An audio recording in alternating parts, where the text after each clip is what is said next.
Cohos, a strange and foreign word for some, but for others, especially in northern New Hampshire, evokes beauty, challenge, and mystery. Cohos is the Abenaki word for pines, and also is used to identify the inhabitants of the region. Those living in the area were customarily known as Coashooks, or dwellers in the pine tree place. The word Cohos also inspired the name for the first county in the Granite State, which was established in 1803. The original population was only 3,000 people. The original settlers of the North Country were hardy and courageous. At that time, the county was home to vast tracts of woodlands, Abenaki tribes, and wild animals. Today, 200 years later, what few people reside here still have the same sense of purpose and strength of character. Another part of Cohos County that requires a strong sense of purpose and character to fully experience is the appropriately named Cohos Trail, which runs 170 miles from the White Mountain National Forest to the Canadian border just north of Pittsburgh.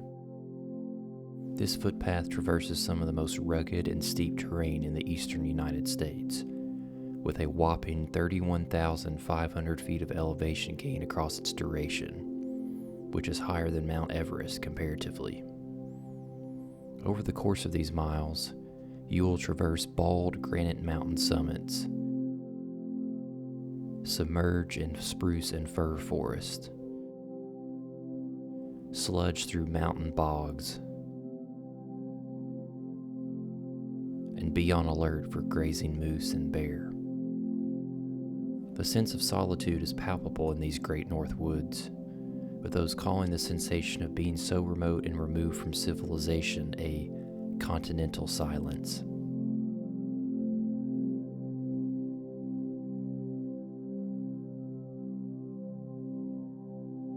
During the first 2 weeks of October, my trail brothers Chad, Nick, and I embarked on a 1,000-mile journey north to pursue this continental silence, aiming to thru-hike the 170-mile Cohos Trail in one fell swoop.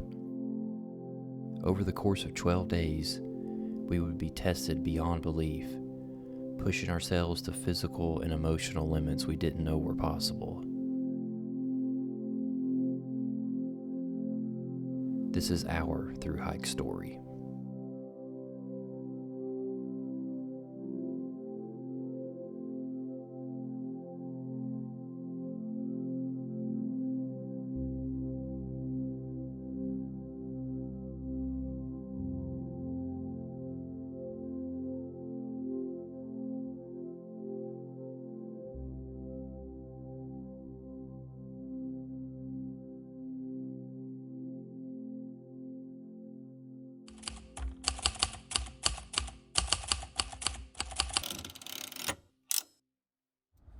Hello there, this is Samuel at Bluegrass Backcountry.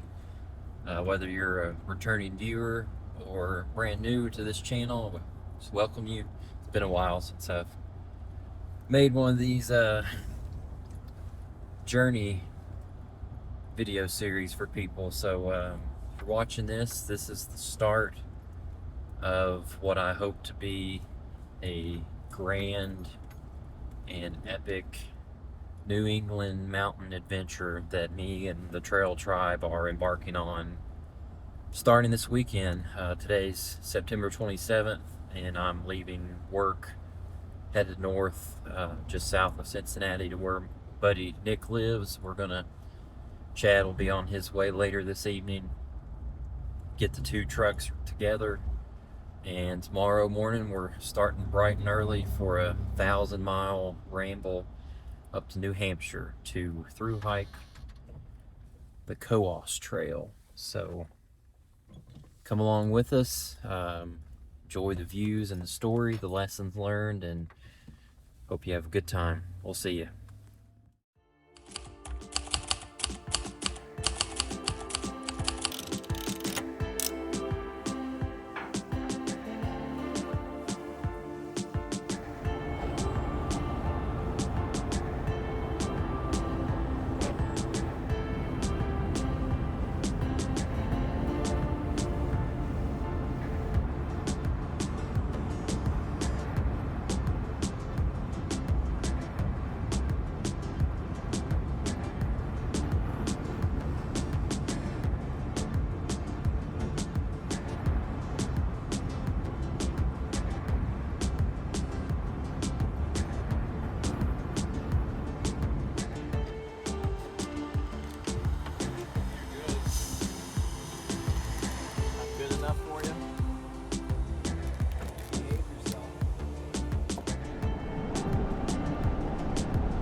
Just like that, it's 10:30, 1,000 miles later, 16 hours of driving, and we're finally here.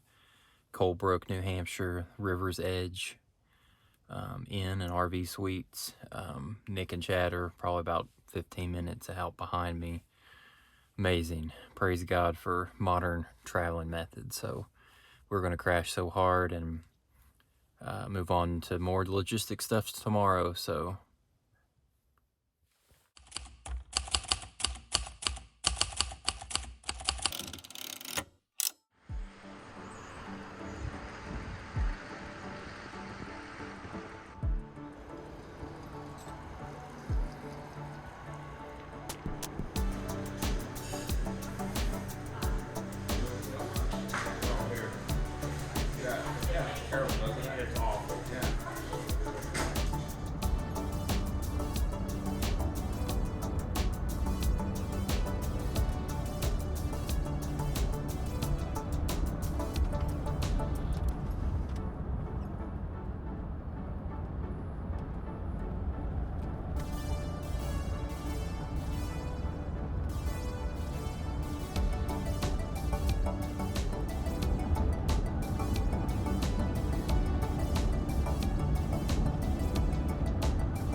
well, we're here at the Canadian border north of Pittsburgh. There's the customs office. We've gotten an amazingly nice customs agent that got us sorted out with the truck and signage and everything, and we're getting the other truck situated out to transfer everything over, and then we'll be heading back south to White Mountain National Forest today with a couple of resupply stops. So it's incredibly beautiful area here right now with all these Connecticut lakes that we passed, and just the feeling of it being real has now begun, and we're just getting really excited for it.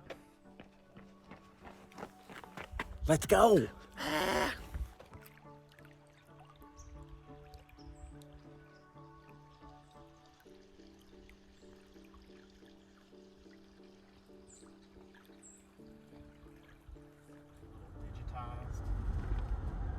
When I film, so the 60 frames per second makes that 4K crisper. Makes sense. Yeah. Dropping off resupply number 2 here at Coleman State Park. Everything's going smooth other than curvy, bumpy, remote roads. This is a beautiful... Was that a road? It had a road name, but there was an ATV trail.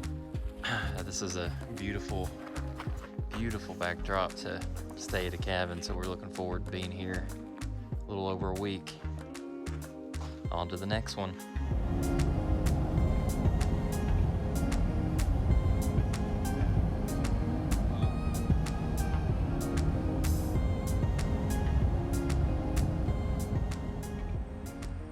Well, we made it to resupply number 2, Jefferson Inn in Jefferson, New Hampshire. What a beautiful bed and breakfast that's going to be waiting for us Wednesday after nearly a 20-mile day of walking. We met the owner of the bed and breakfast, Linda. Incredible woman, so nice. Looking forward to staying here on Wednesday, getting to sleep in a soft bed after 3 days of hiking through rough terrain in White Mountain National Forest. So highly recommend staying here.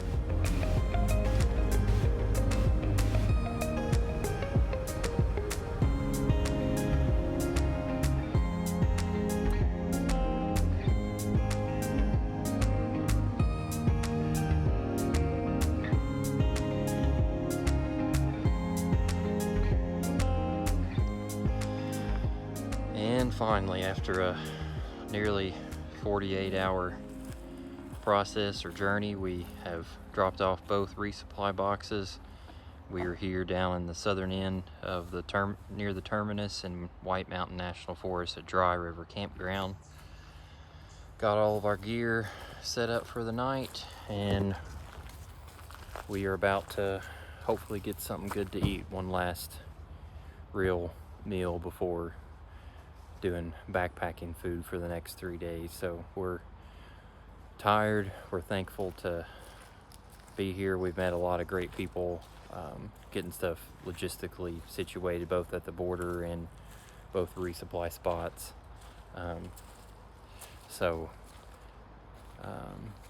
Yeah, we're just glad that there are good people in the world who don't even know us, who help us out on things like this. So I guess if there's a lesson for day 0, it's that there are more good people in the world than you think. So we're gonna get some food and hopefully get lots of sleep before day 1. So we'll see you then.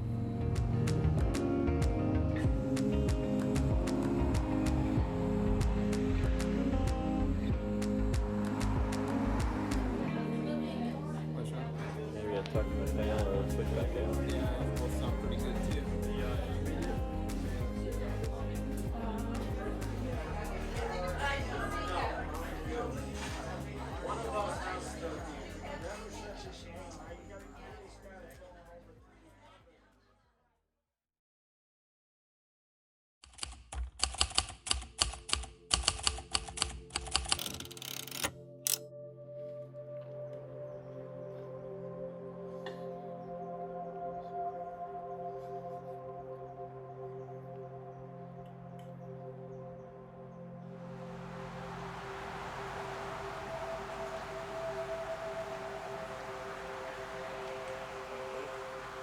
Go on, straight up.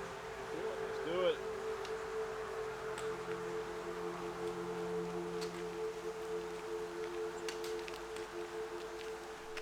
Well, good morning. It's Monday, September the 30th.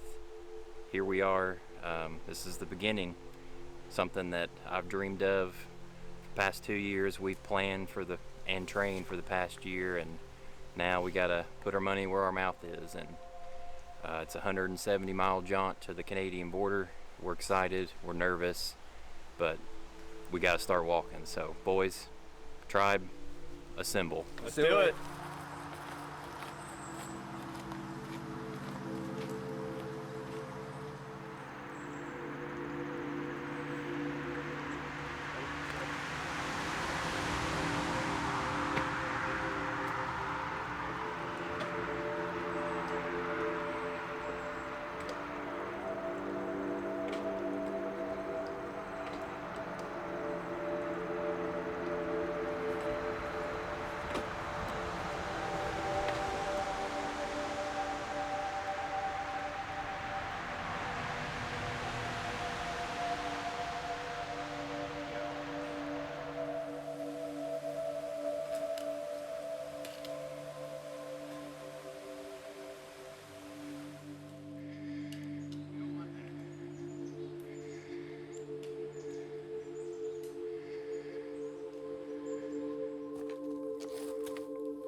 We are only going to Mount Crawford.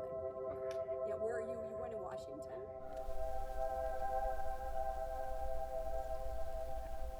I hope the camera picked that up. That was a sweet echo. Water's a little scarce. You probably have a filter or something. We do, yeah. We're a little concerned about water sources on the way up. You'll be fine.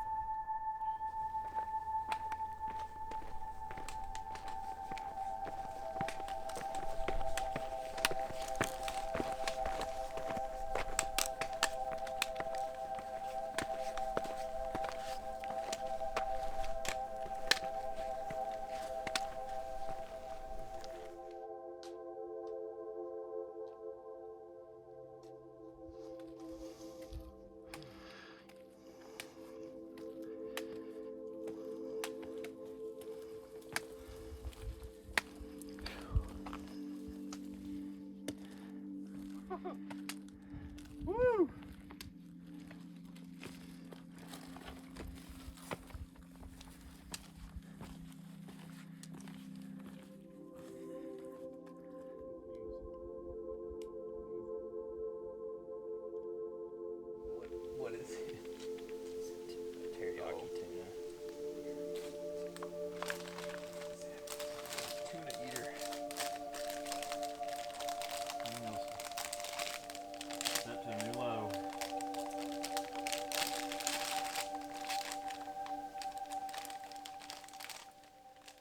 All right, I think we're around halfway done with day one.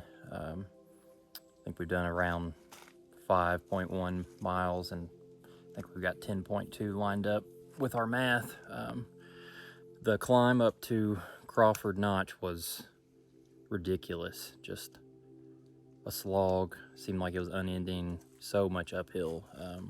We are whooped from it, so we're hoping that we'll get our trail legs underneath us by the time we finish the White Mountain section, and we'll be in better shape, literally and figuratively, for the rest of the trip. So we're going to be trying to find a unmarked campsite somewhere near the first major dogleg turn of the Davis Path, a little bit north of Mount Isolation. So let me show you the map here and where we're going for today. All right, here's where we started this morning. Made our way north. There's that climb. It was ridiculous. We are somewhere, I think right here. We're going to continue north past Mount Davis, Mount Isolation. And where this is marked 1A is where that unmarked campsite is. And then we have to decide, are we going to go north to Mount Washington tomorrow or continue on the regular CT. Just keep you updated.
Foam in mine.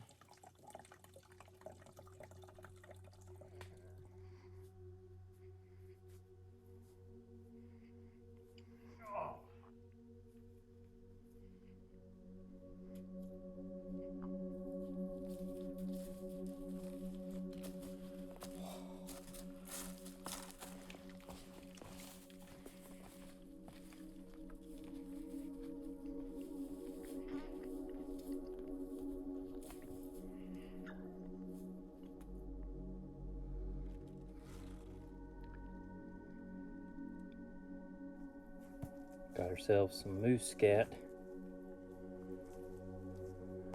We're gonna see one soon.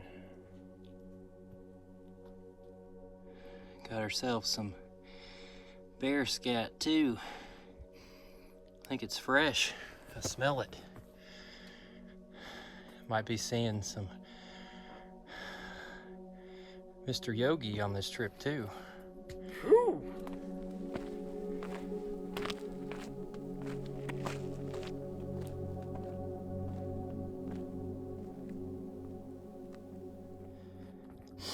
Get this view of the presidentials. Wow. Oh my gosh.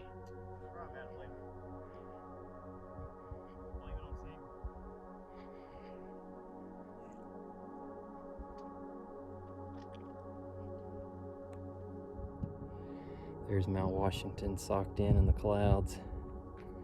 Might be our sign that trying to summit tomorrow wouldn't be the best idea. It would be pointless elevation gain for no views. He grabs all these little bits and grabs onto them instead of beyond.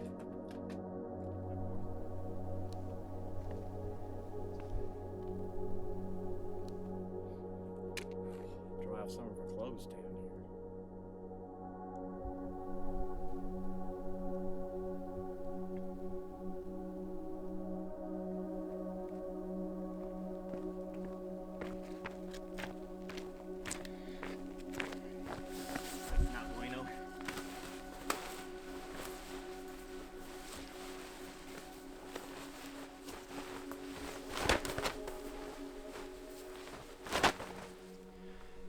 Well, we made it to camp finally.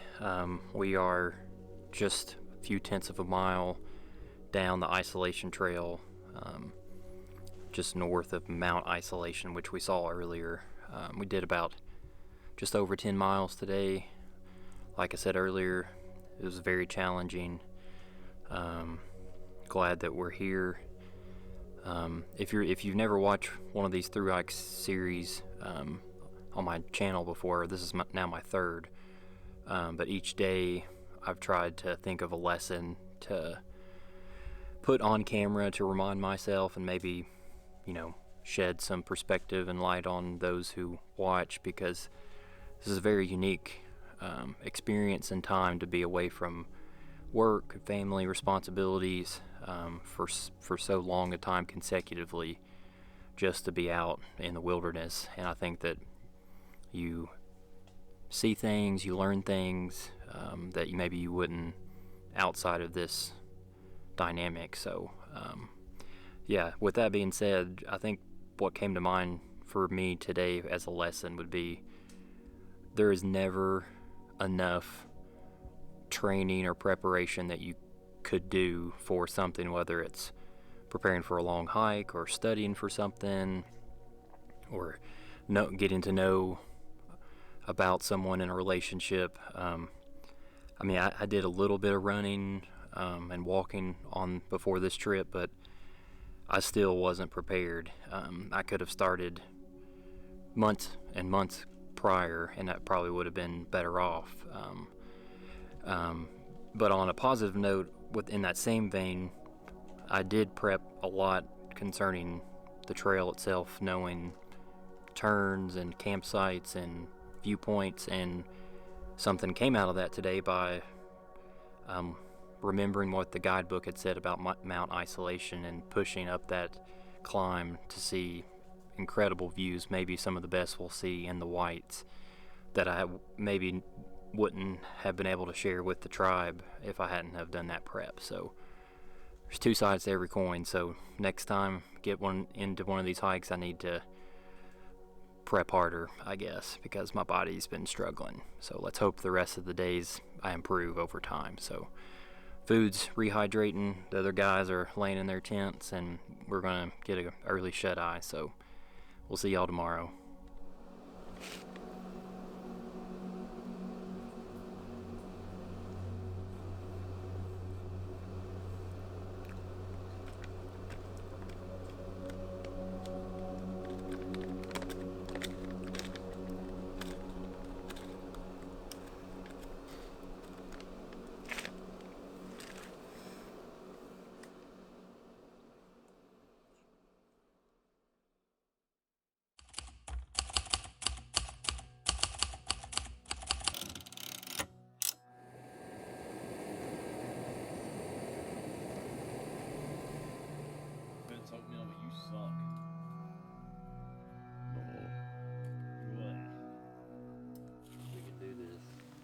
Got this.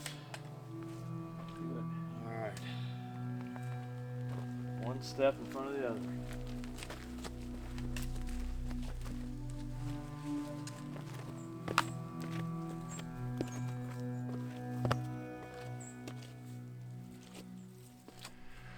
Well, good morning. It's day 2, October the 1st. Didn't sleep that well last night. Back was hurting. I think I had my inflatable pad pumped up too much, too firm. We've already been climbing this morning to get to the intersection between the Davis Paths and Dry River Trail. Had to get water. I was completely out this morning, and we've been climbing, already seeing more views through the trees and everything. So we've got about 15 miles to get to Mount Desolation campground. It's going to be another doozy. Got a big decline and then another huge incline, as Nick's face is indicative of. So let's see what today holds.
Oh, finally, we're at the top of the presidential range, completely socked in. That was one of the most brutal climbs I think we've ever done, over 1,500 feet and 2-ish miles. It's cold up here. Amazingly beautiful though. Now let's get off this mountain and find some sheltered place for lunch.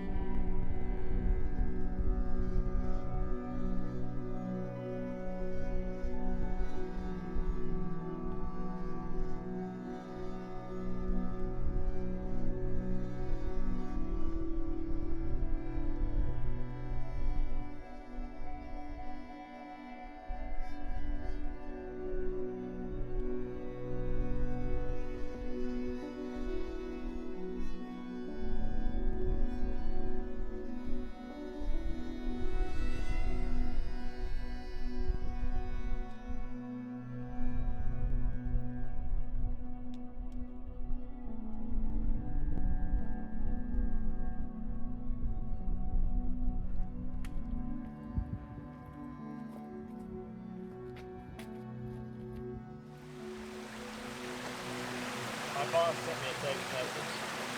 Since you won't be in for a while, I'm sending in your compensation statement for the year. I believe it started Sunday. Yeah, just a quick update. We made it off the presidential range. Been descending now what seems like forever on the Edmonds path.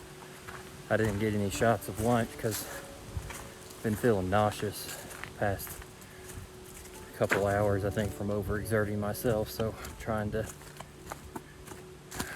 take medicine and have a little drink that's got some caffeine in it to hopefully give me a little boost. But we've still probably got about 6 miles left, but it's going to be mostly flat once we get down the majority of this mountain. So we might stop at the Omni Hotel or resort for a special drink or something before making it to Mount Deception.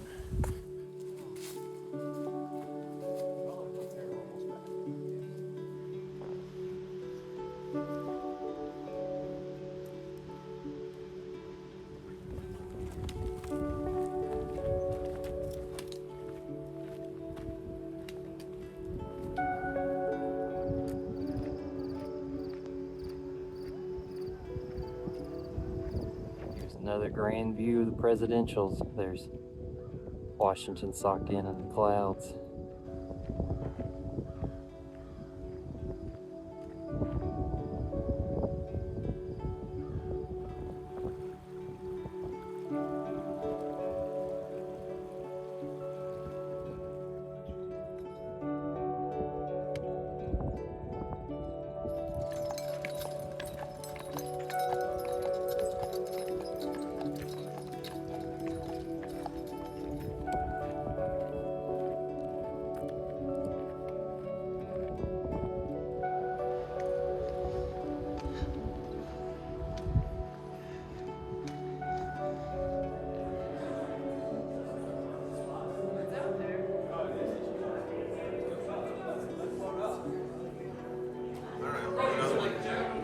Cheers. To the presidentials. Oh yeah.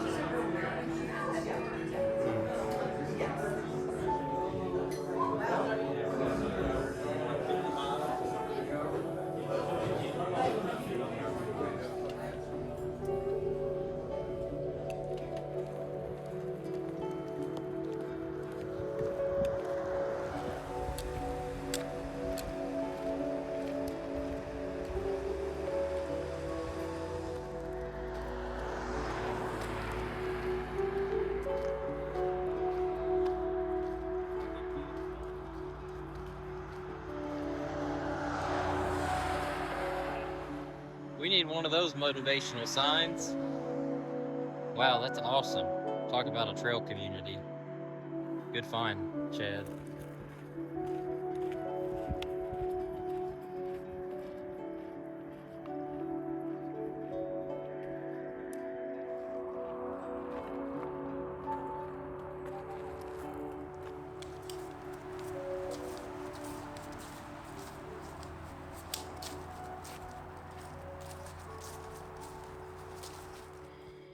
Alright, to give you an update on our route for day 2.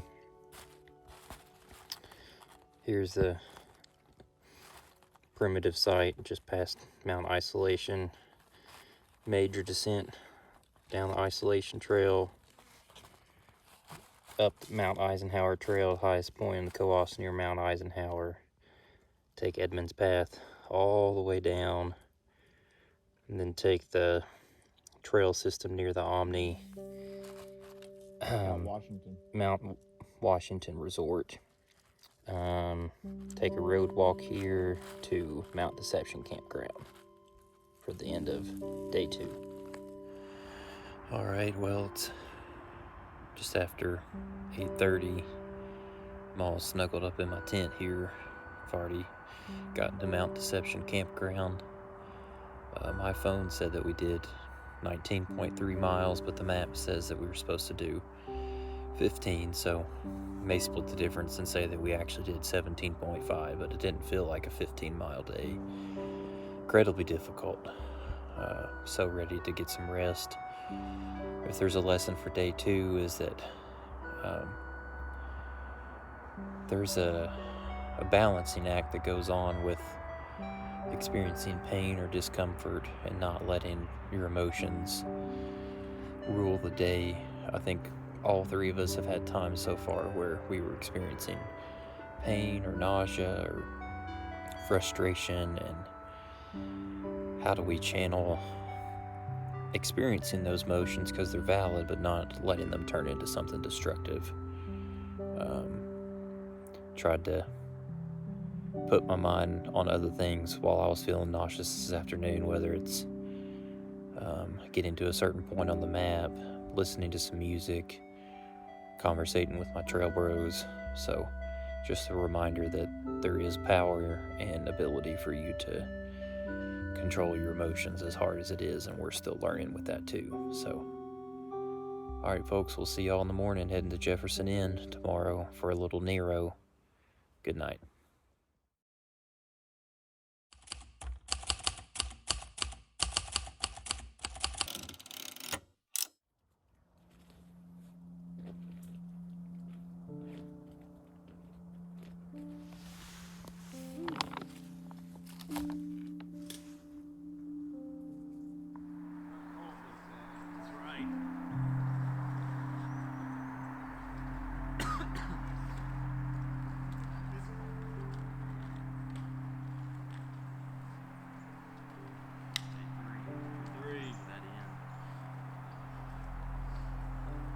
On to the Jefferson. Linder, here we come.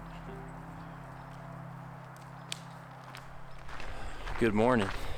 It's Wednesday, October the 2nd, start of day 3.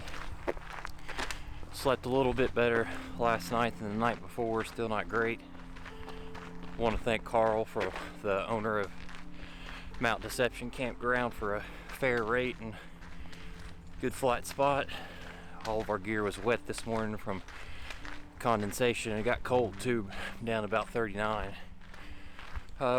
Today's plan is close to a 20-mile day on paper, at least, from Mount Deception Campground to Jefferson, New Hampshire, ending at the Jefferson Inn. Gonna be passing or summiting Cherry Mountain and going around Cherry Pond. We're excited both for the views and for the thought of a warm bed at the end of the day. See y'all soon.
Getting closer to the top.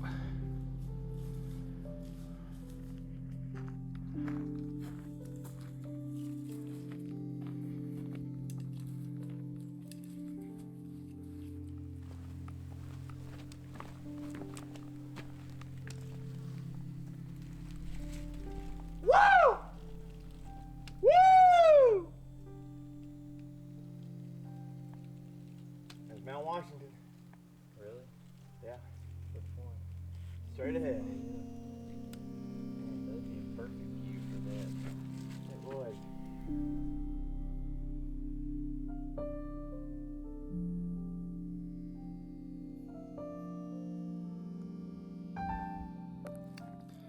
All right, just giving an update on the route for day 3, starting at Mount Deception campground near Cherry Mountain Road. Take Cherry Mountain all the way up, Cherry Mountain Trail up to the summit of Mount Martha. I think it's also can be called Cherry Mountain. Go down the Owl's Head Trail. We're gonna go around to see Cherry Pond, and then lots of road walking to end up near Route 2 at the Jefferson Inn.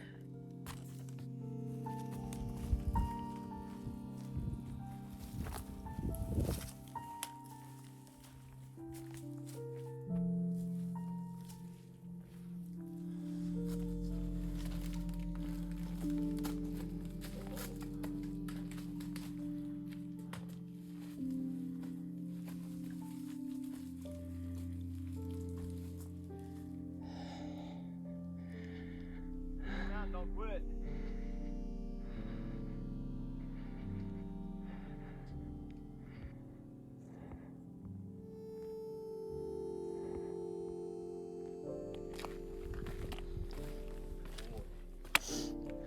Look at this. Oh my. Oh dang. Wow.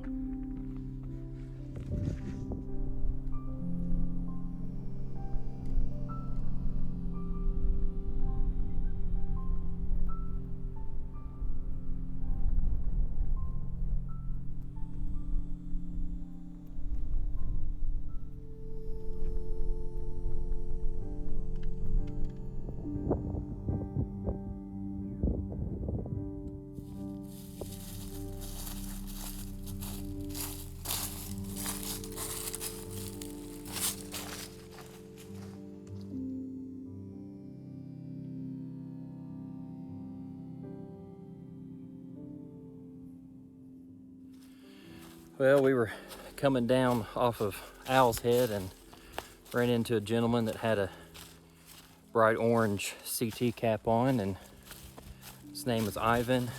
He's through hiking himself. He's coming southbound. Turns out, got to know a little bit more about him. He's helped construct every single one of the shelters or huts on this trail. So, Ivan, if you watch this video, it was lovely to meet you. Thank you for your hard volunteer effort to help folks out like us and yourself, since you're through hiking it as well. Means a lot. Good luck to you on your last couple days.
Step on. Move this leg. Oh, okay. Steps. I hope that's not what she said. Let's see. Well, we're finally on the road again after the beast of Cherry Mountain and Cherry Pond and surrounding it, but wow, what beautiful views, some of the best I think we've ever seen before. I think we've got just over 3 miles to get to Jefferson, New Hampshire. We just called ahead of time, and the corner store with the deli that serves pizza and grinders and stuff is still going to be open, so we've got hot food waiting for us and we're so excited. It's going to be winding up being a 19.5 mile day. I think we earned every step of that. I'm going to go ahead and share the lesson I feel like I've learned from day 3, which is in a world and reality that's filled with challenge and it's sometimes suffering and pain, it is imperative to focus on the bright moments, or life and reality would be constantly miserable. I think we all know that there's lots of things messed up in our world, and if that's all we dwelt on, you would hate living. And being on a hike like this, if we focused solely on our pain, how hard the trail is, how rough our bodies are handling it, your mind starts to consume itself. But we, like all of us, all 3 of us, have to focus on those moments, like being at the top of Mount Martha or Owl's Head and not a soul around, getting to experience that beauty in complete solitude, and just the elation of making it to a gravel road, or the conquering miracle it feels like to make it to a small town and have, frozen pizza heated up for us. Just those are the moments that make life worth living, on or off the trail. So I'm going to keep walking, we're going to keep walking and embracing the suck.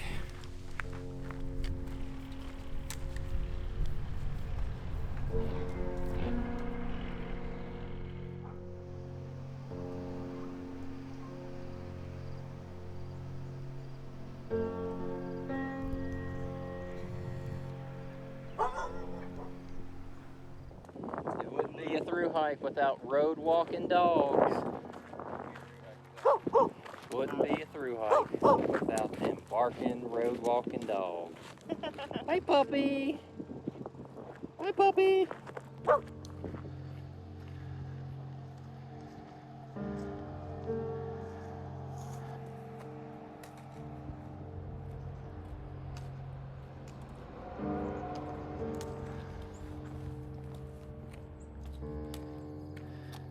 Saw it. Saw the end. Saw the end.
That sounded creepy. Do we want... Ah. I guess I'll just take this bed.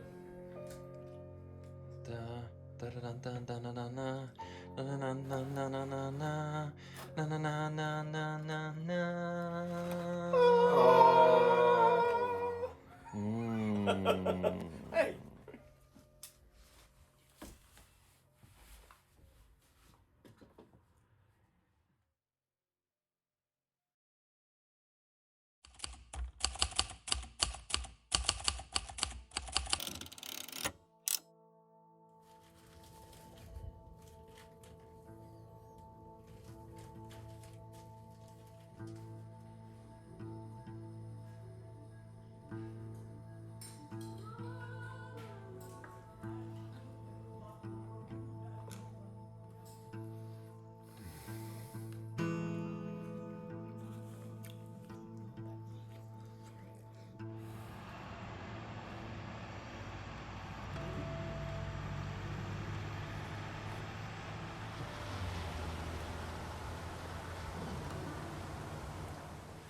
Good morning. It's day 4, October the 3rd. Overall, we had a pretty good stay at Jefferson Inn. The innkeeper Linda fixed us a great meal this morning for breakfast and changed our breakfast time so we could get on the trail earlier. So thank you so much for your hospitality, Linda. I don't think any of us feel all that recuperated. My body took forever to go to sleep last night because it was hurting so much, and Chad's dealing with a bad case of insomnia, so we're all kind of hobbling hikers this morning. Got some major climbs today over the course of 14.5 miles up to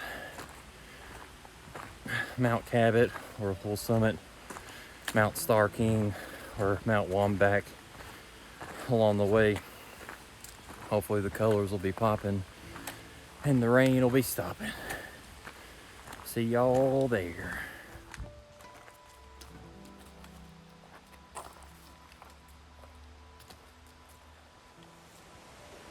Just up there, there's a big old guy, big black bear that was staring us down and then popped back down into the woods.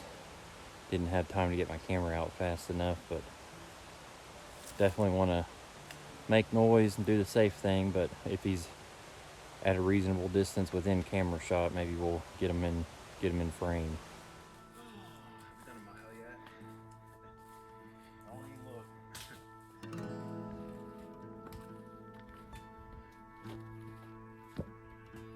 Rock.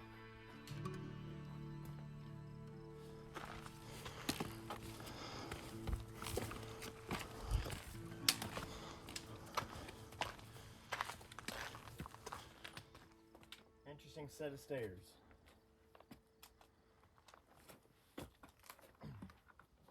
Oh, this ain't nothing.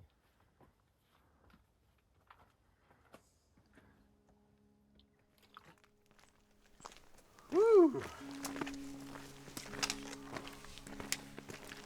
Check that out. Yeah, you can kind of see down there. Oh, barely. Yeah, I can just barely see down below. Does it really have a fire? Yeah, it is. Oh my gosh. Good.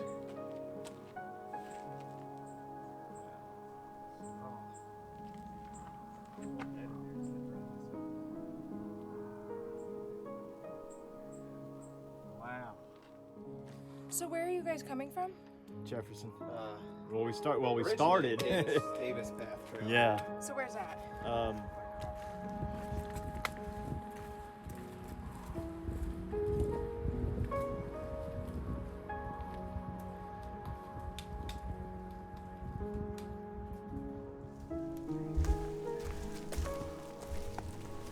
Walking to Mount Womback.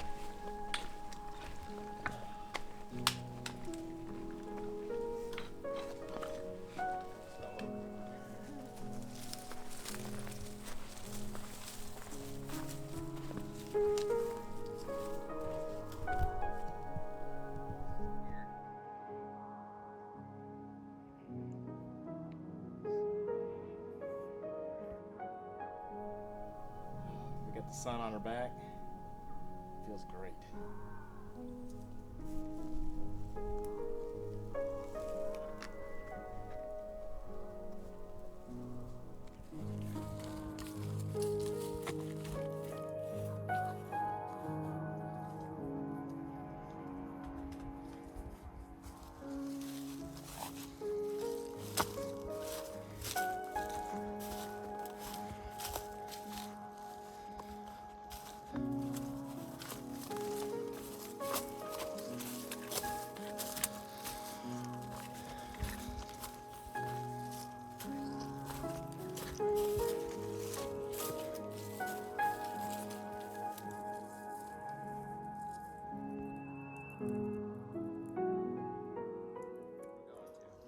Hey, is that Mount Cabot? No. Nope, that's the mountain we're climbing next. Fun times in New Hampshire again.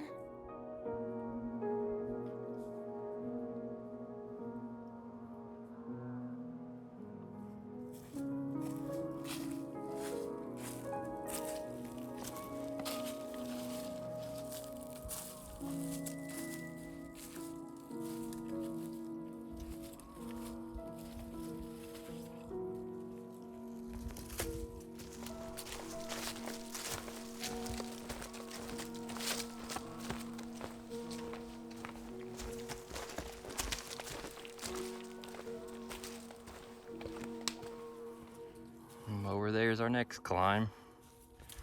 Up and down, up and down. Tends to be a theme here in New Hampshire.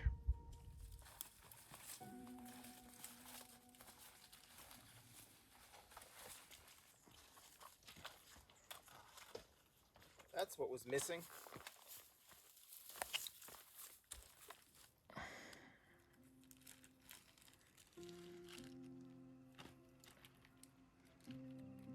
These little mini tortillas are oddly sized. Like one's tiny, one's big. Show you our route for day 4. Started here at the Jefferson, New Hampshire at the Jefferson Inn. Took this massive 2,000 foot, 2,300 foot climb up Star King Trail to Mount Star King. Hit another 4,000 footer at Mount Wamback on the Kilkenny Ridge Trail, and we've been following that through the Mount Weeks range, which has been, Up, down. yeah, brutal. Legs and ankles are killing us. We're here right now, and we still have to go. Well, actually, I think we're more like right here, but we still have to continue on Kilkenny Ridge Trail up and down these peaks. And this massive last climb up to Cabot Cabin. 14.5 mile day. It's probably over 4,000 feet of elevation gain. We're feeling every bit of it.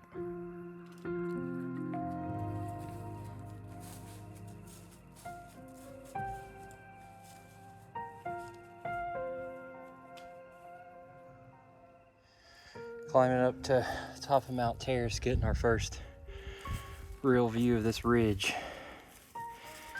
Oh, it's unbelievable. The climb is unbelievable too. Killing us. We're probably going to be night hiking. Jeez.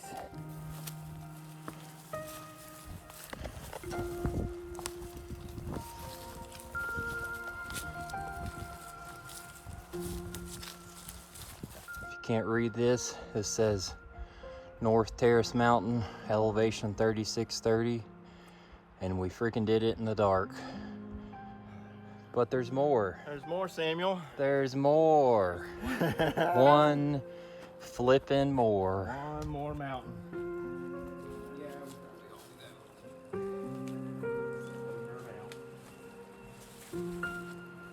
I just get frustrated when she tries to.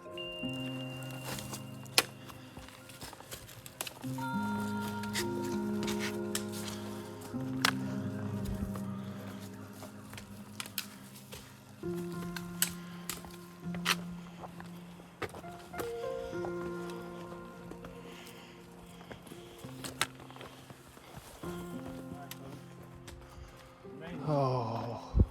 It's 8:30 at night. Oh, we did it. What a sight for sore eyes. High five, Nick. Oh, there's bunks, boys. There's bunks. Oh, high five. Oh. Oh, oh, check it out.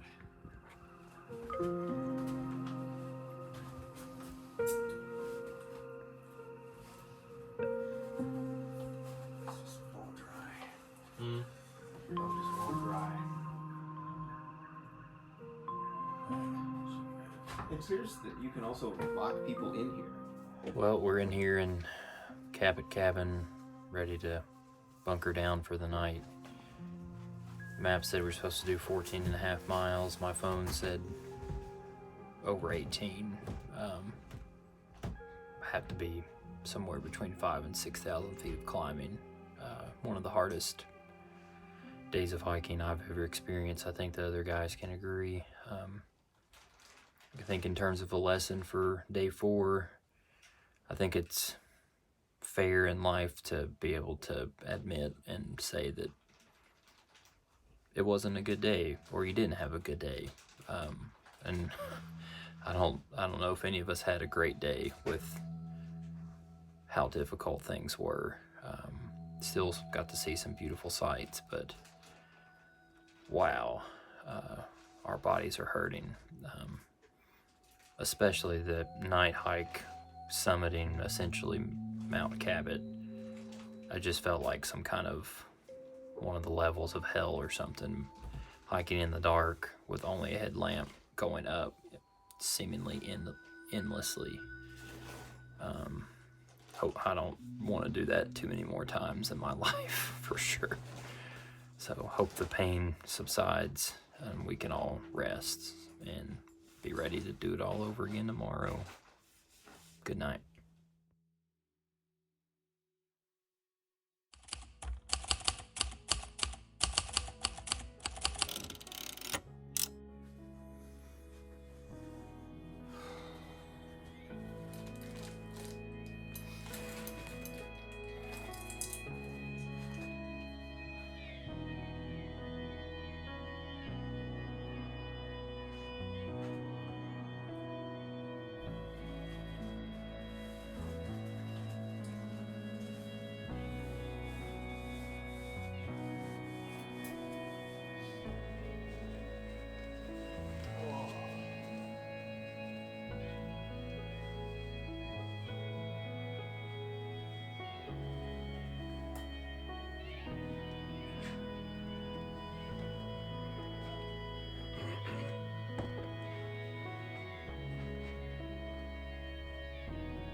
Good morning.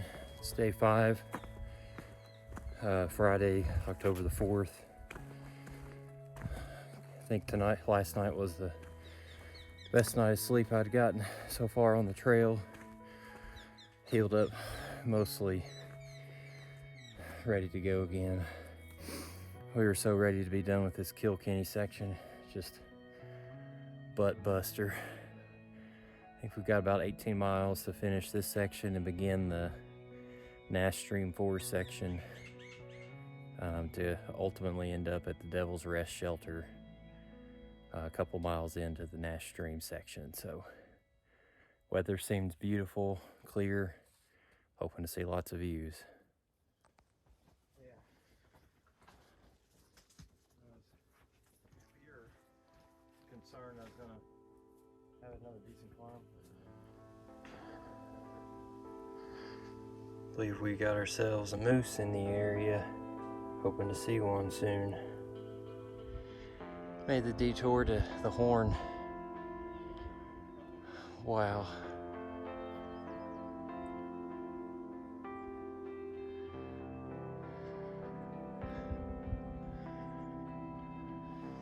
Last week, we did a day hike.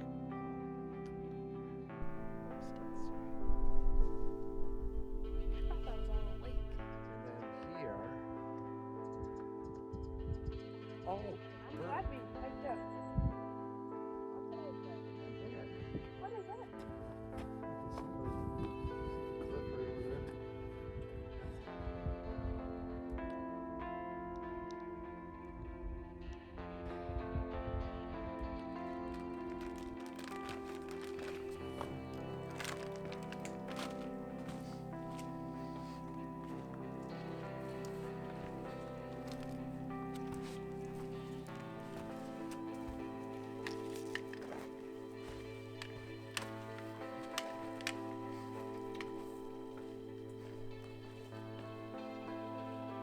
On full rest without a backpack, maybe if you gave me $1 million.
apple. I took it out of my pack.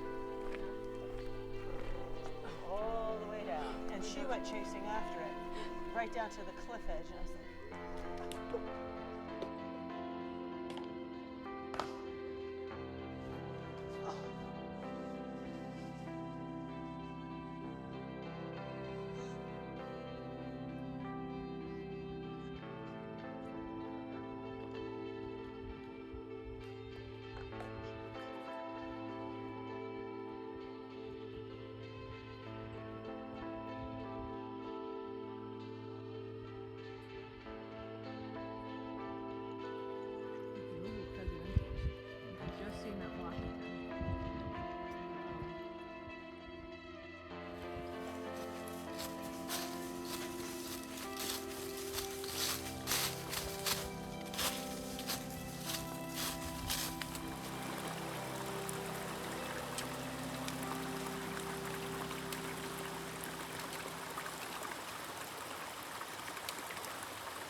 All right, brother. Love you. I'm sorry. No, I'm sorry too. I'm sorry I gotta bail on you guys for a couple days, but you gotta take care of yourself. Love you, brother. Yep. You guys take lots of pictures and videos so you can show me what's going on in the next couple sections. Trail trap.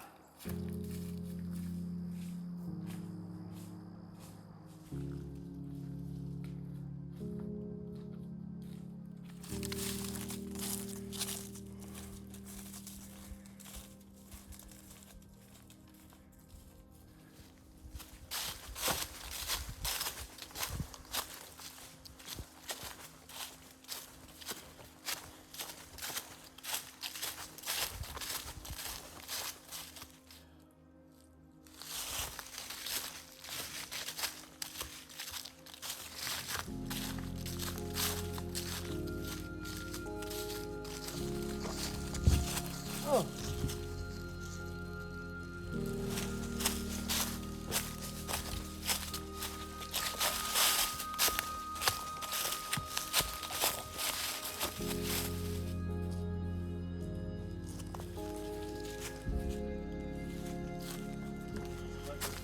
Oh, I need a high five, Nick. Oh.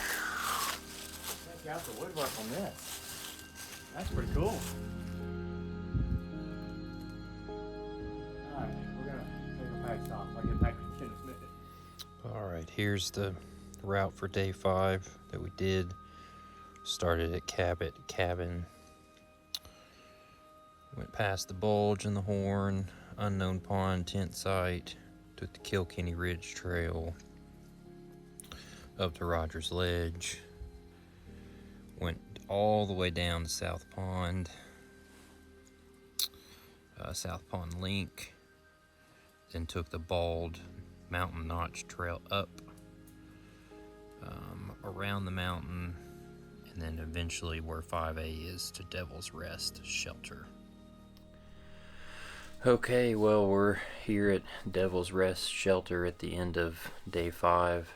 I think we went around 18 miles, wrapped up the Kilkenny section and then moved on to the Nash Stream Forest section.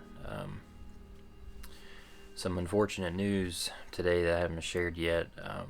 Our trail brother Chad elected to get off the trail for the remainder of this hitch because I haven't shared this so far in the trip, but he's been struggling with insomnia. Essentially hasn't slept for 5 or 6 days straight, and he's walking 40 to 50,000 steps a day with lots of incline. It's more than I could do on that little sleep. And I think this all ties into the lesson for day 5 for me, which is make the hard decision for the greater good, even if it cost a goal or a dream or even an idea. There's 2 of those that kind of happened today. The first is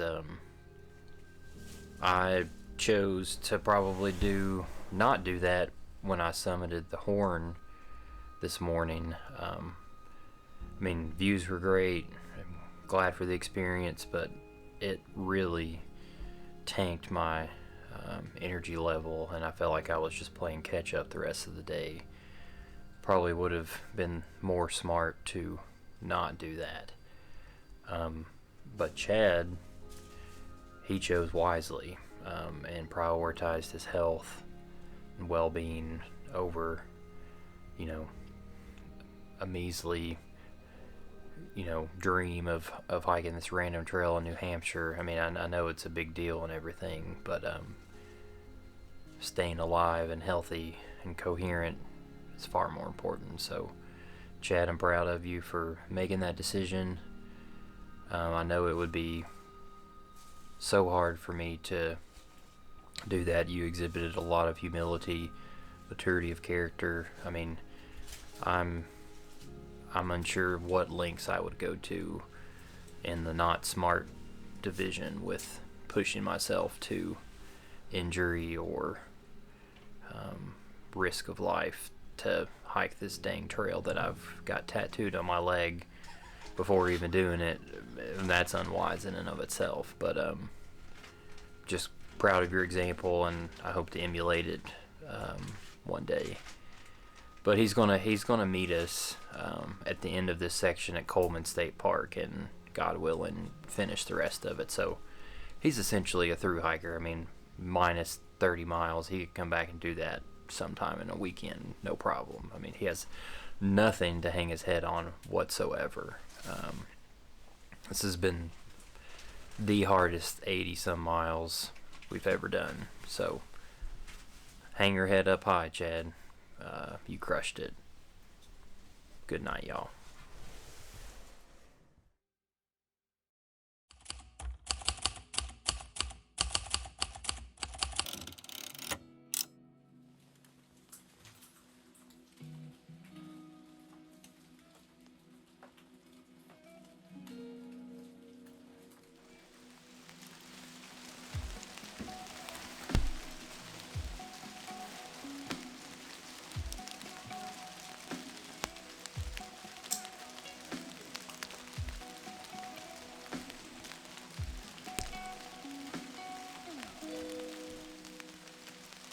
Let's do this.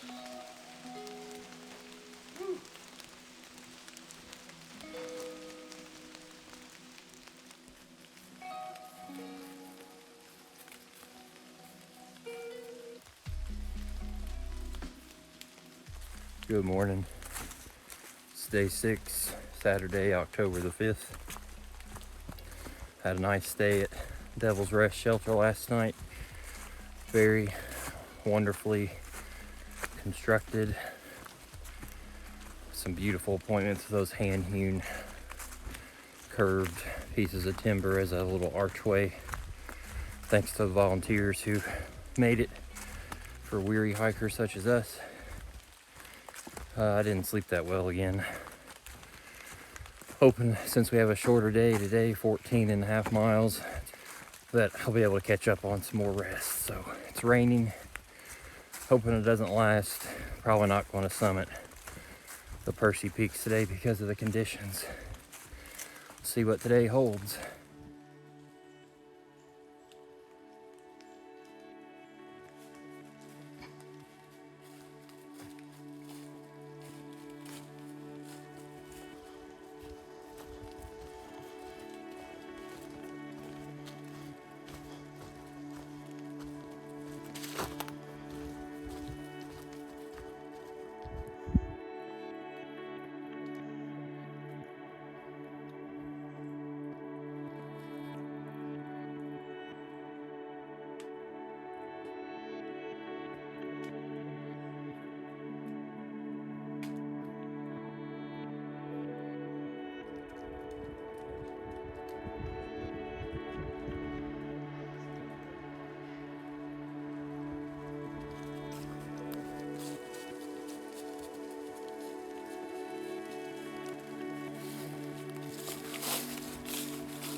Didn't expect to see this on the trail.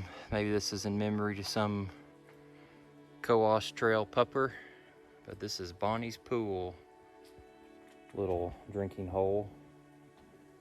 Long may you run, Miss Bonnie.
All right, well, Nick and I are in our tents already. The day kind of got ahead of us. I think we went close to 15 miles today. Tomorrow we'll be moving into the Dixville Notch section and ending up at the Panorama shelter, ready to get some rest tonight for sure. I wouldn't say that it was as bad of a day as previous days, other than the Percy Peaks climb. That was pretty brutal, and that kind of ties into the lesson that I'm thinking about for day 6, which is the conditions around you in life can really affect how you're feeling, for positive or for negative. Today had 2 very different contrasts going on. The morning was rainy and cold. That climb was horrendously long and steep, and I just felt like I was in a pit almost of despair. Just, when is this ever going to end? And it's kind of funny, Nick and Chad and I have been saying a little prayer every morning to, you know, guide us and give us safety for this journey. And one of the things I prayed for this morning was for, you know, the rain to cease, not only today but for the remainder of the trip. And at least for today, the sun came out and it got warm again, and I just noticed how my mood went from despair to hopeful and feeling some joy in everything. And so it's just a reminder that sometimes in life, the people that you're around, the things that you're devoting your time to, whether they're life-giving or life-sucking, can really affect your mood, whether you're aware of it or not. So we're letting our food rehydrate and hopefully going to get some much needed rest. So we'll see y'all tomorrow.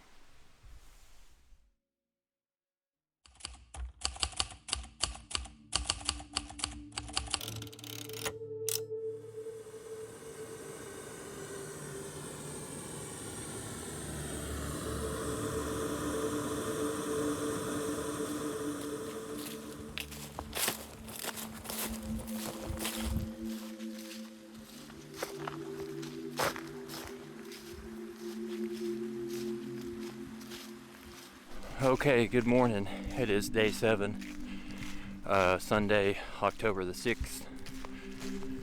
Got some more trail news for you, trail update. I didn't mention it yesterday and the night before that Nick had taken a couple of pretty bad falls on some slick rocks, twisted his knee fairly good, and he continued to monitor it. It was causing him pain and limping all day yesterday. And before bed last night, he said that if he woke up and it wasn't improving, that he would have to call it for the rest of this leg, because today's probably the last big day on the trail, with probably over 3,000 feet of climbing through the Dixville Notch section and getting through this Nash Stream section. So he woke up this morning, it wasn't better, and so we parted ways, and I'm soloing it right now. It sucks, man. I didn't think I'd have to do any part of this alone, especially a day as hard as today. So Nick, I love you, brother. You're doing the right thing as well. Go get into town and meet up with Chad, and y'all get healthy, and we'll tackle this last section together. For the meanwhile, I've got like 19 miles and thousands of feet of climbing to get to the Panorama shelter. Let's do this.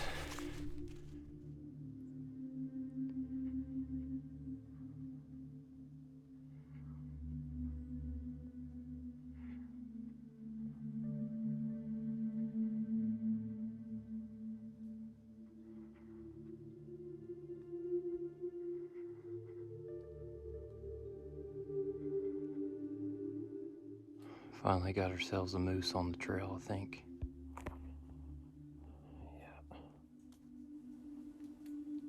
Might be a bull too. Can't tell. Yeah. There he is. Definitely a bull. I think there's a baby over here too.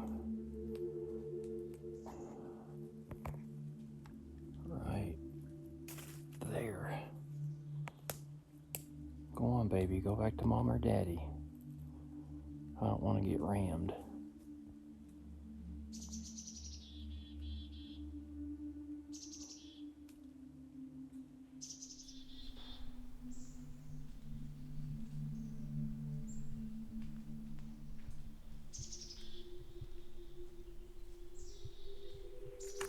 Well, that's got to be one of the wildest things I've ever experienced.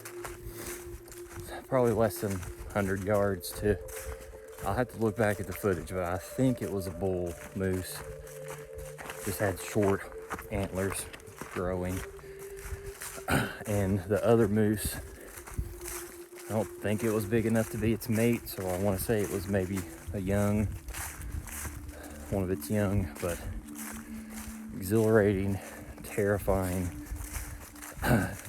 just miles and miles from help.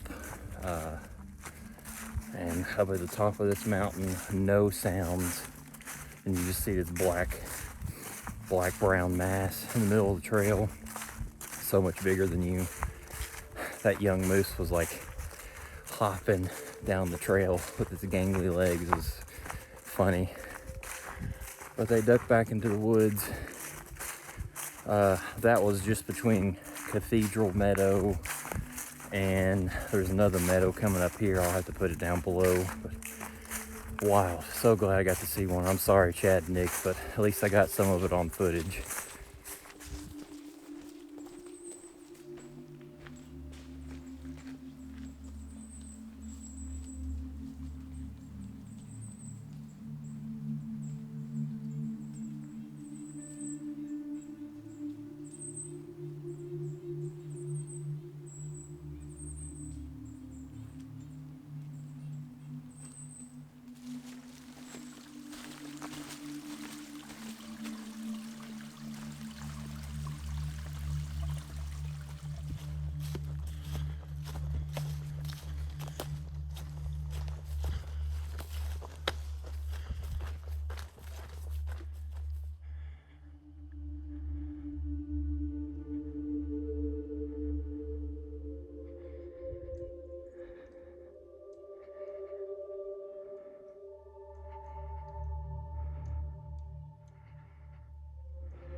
Another moose sighting. He or she's just in there. Oh, there he is. See him. Hey, buddy. What's it doing?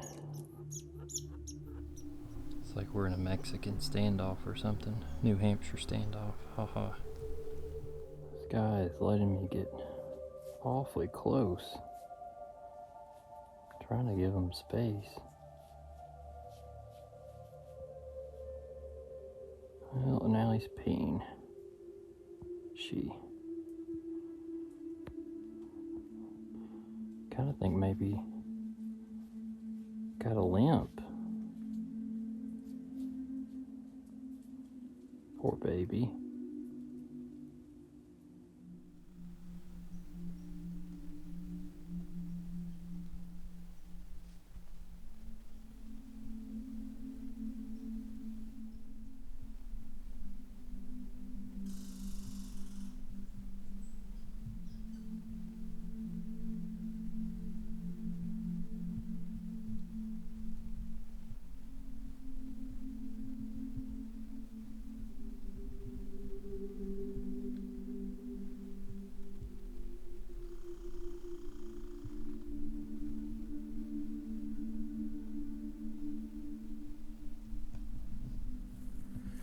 Well, moose encounter number 2 today.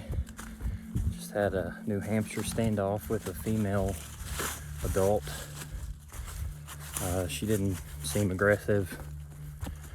I think she may have had some kind of injury, or kind of seemed like she had a limp, but she was just right in the middle of the trail, and I spooked her, and she jumped up and went away a bit, and then stopped and looked at me and tried to go forward. She would move back some, stop, look at me. It was one of the most surreal experiences ever. This is just like a gift from God to be able to see something like that out in the wild. Just continue to pray for safety, that I don't have a negative encounter, because I'm in the thick of it right now. This is wild and remote in every sense of the word. Just crazy. Well, finally made it to Bald Head Lean-To. Small but cozy. Not staying here, of course, but I might sit down for a 5-minute break or something. Fog rolling in up here in the trees.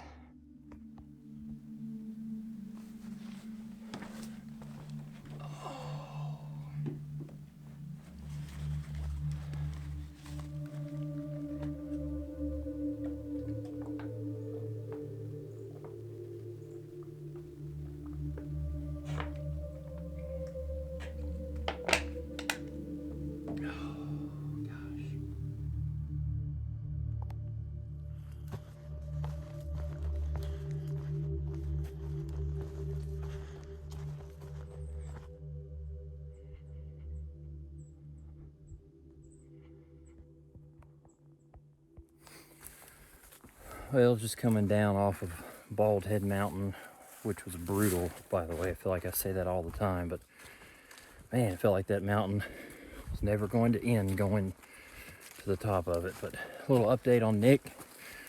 I got some service. Sounds like Nancy from the Stark Inn in Stark, New Hampshire, who picked Chad up, was able to, Chad and her and she were able to find Nick on the road he was walking and pick him up, and he's now at the Stark Inn with Chad. So glad to hear that. Hope he's resting up, because I need both of them to whip this thing. I'm ready to be done.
Here you go, Anna.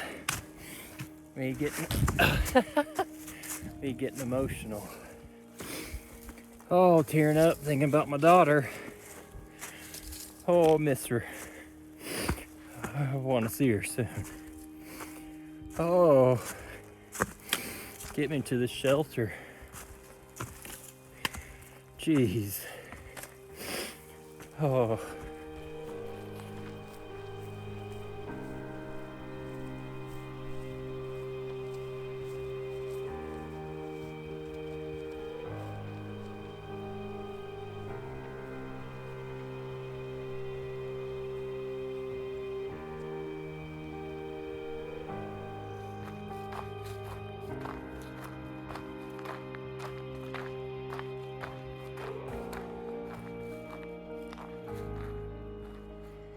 Almost there.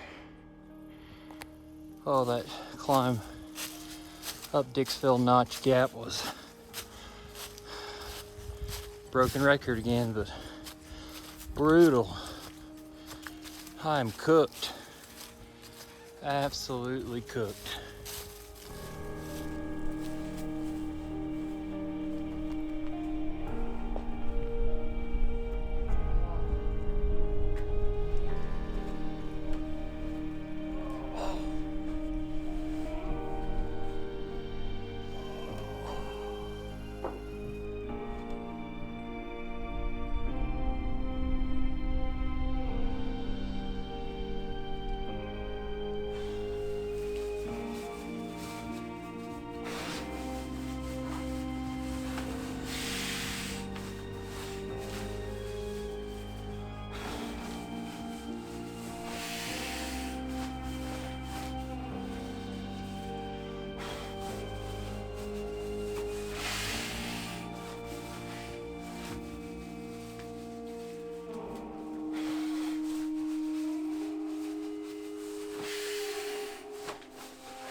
So I missed showing you the route yesterday for day 6, so I'm just going to show you all that we've covered grouped together in 2 days, day 6 and day 7. So the beginning of that stretch was the Devil's Rest Shelter, took the old Summer Club Trail past the Percy Peaks, then took the Trio Trail past Pondbrook and Pondbrook Falls, Sugarloaf Mountain Trail past the old Hermit Shelter, moved on to the East Side Trail past Devil's Jacuzzi, Pike Brook Trail, Gadwah Notch Trail, up past the 2 meadows.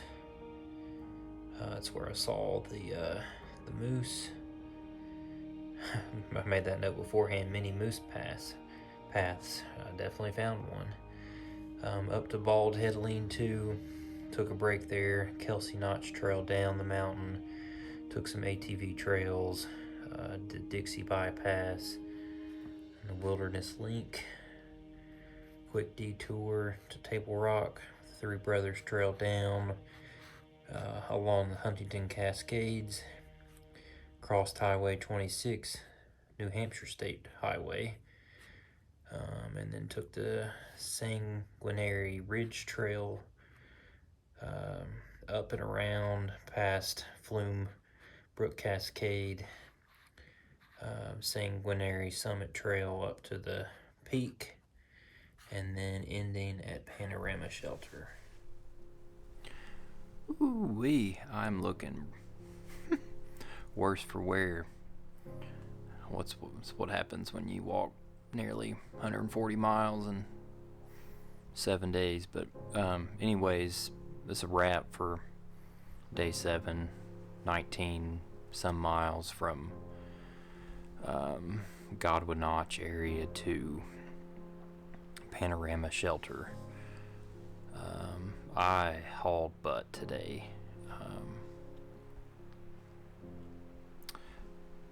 and my body's feeling it. Since I was solo today, I didn't want to risk hiking in the dark. It just sounded like a terrifying nightmare. So that motivated me to go harder and faster than I thought I could do, what my body thought it could do. It's currently like mid to low 40s up here at the top of the shelter. Wind's blowing pretty gusty, so I might need to wrap up tonight.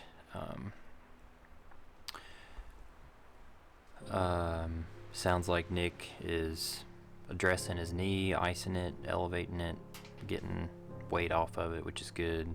Hopefully Chad's getting caught up on rest, because tomorrow I'm meeting them at Coleman State Park at the lodge that we reserved.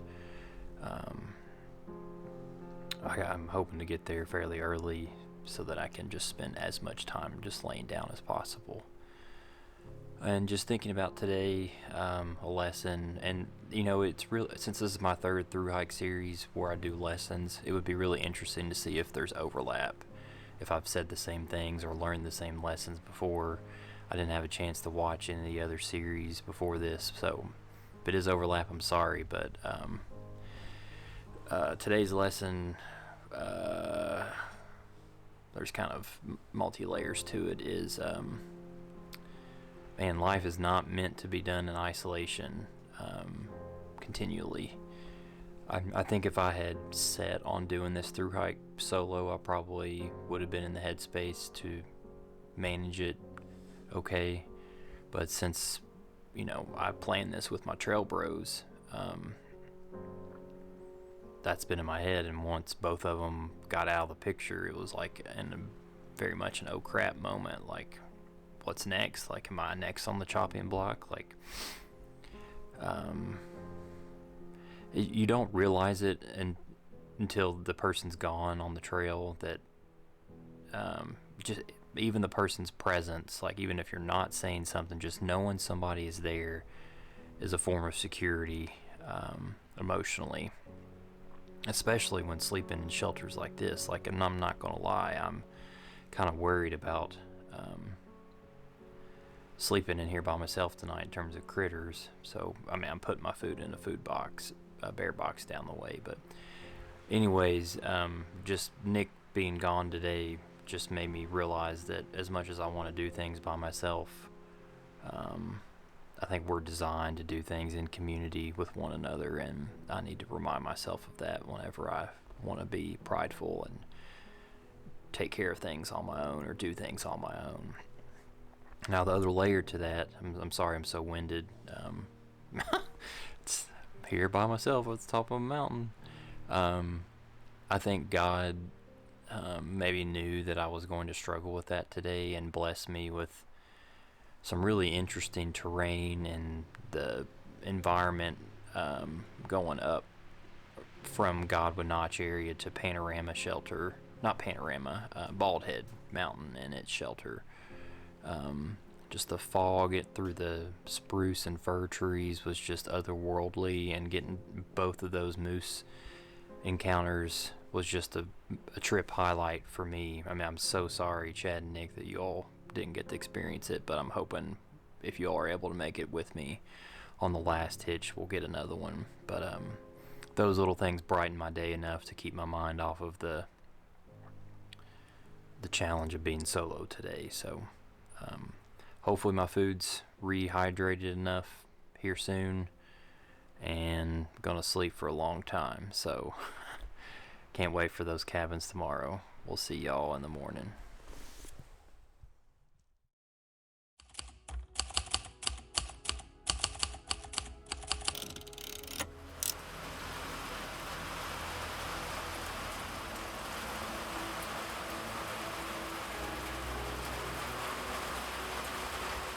Well, good morning. It's day 8, Monday, October the 7th.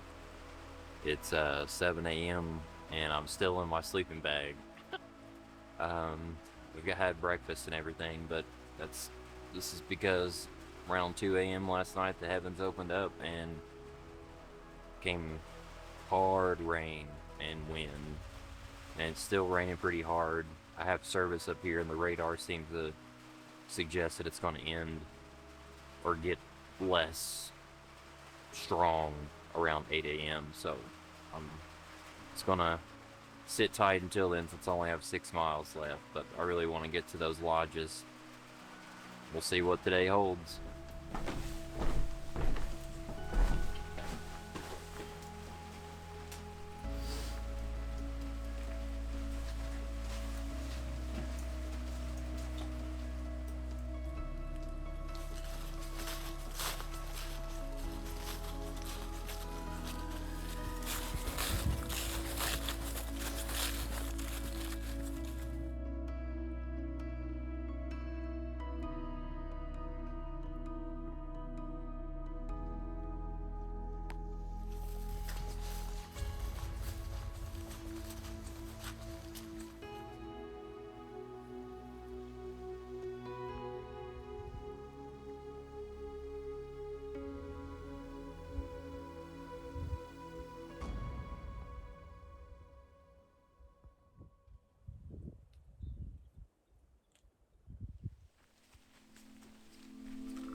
I've never been so glad to see a sun before.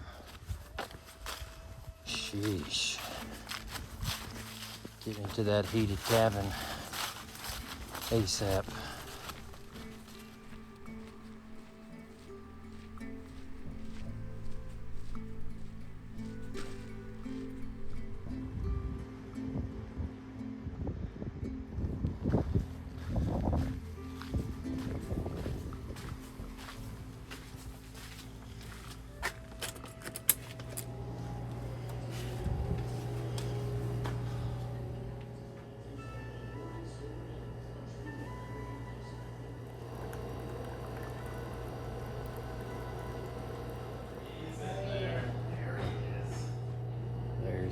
Trail tribe. Old man. Hey, there he is. Got some hot coffee.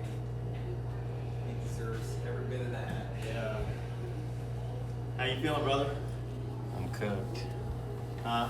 Cooked, brethren. Yeah, I'm sure you are. Home sweet home. Can't wait to lay down forever. And ever and ever and ever and ever.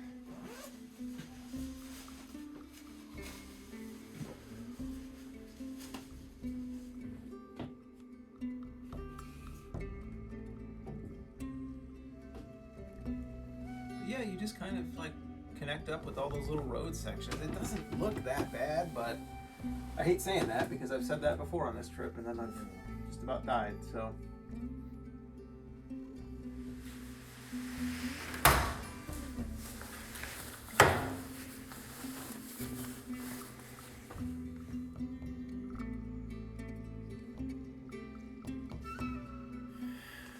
Well, just sitting here in the laundry room waiting for last of some devices to finish charging because we only have USB solar capabilities in the cabin. But yeah, I did around 6 miles today into Coleman. The climb up and over between the saddle between Sugarloaf and Tumbledeck Mountains made me realize that my legs are shot. I'm hoping that this Nero here at Coleman is going to help me get rejuvenated to finish. I know there's not supposed to be as bad climbs these last 40 miles, but my legs are just over it. Oh man, I'm so glad to have showered, to have washed some stuff and get it cleaner, to get some amazing food. Thank you to Tammy, who works at the office at Coleman State Park. Such an amazingly nice lady. Put our resupply boxes in our cabin beforehand and is gonna put what left over we don't take in the one we're coming back to on Friday. Thank you, thank you. The guys are back at the cabin just chilling. I've been doing more chores because they've had some time off to get stuff situated, but man, in terms of a lesson for day 8 is you can't do life or things in life continuously. You need a break, whether it's time away from work, time away from responsibilities in your relationships or your family, even hiking. You will burn out, as I am feeling now, if you don't have a time to reset and recharge. I think that's a part of the design of this world, with my conviction of there being a creator, and the establishment of Shabbat or Sabbath. You have to take a Sabbath because our creator made it for our good and our benefit. So kind of treating this day as that, and hopefully tomorrow be ready to knock this thing out, starting on our way to Lake Francis. So we'll see y'all tomorrow.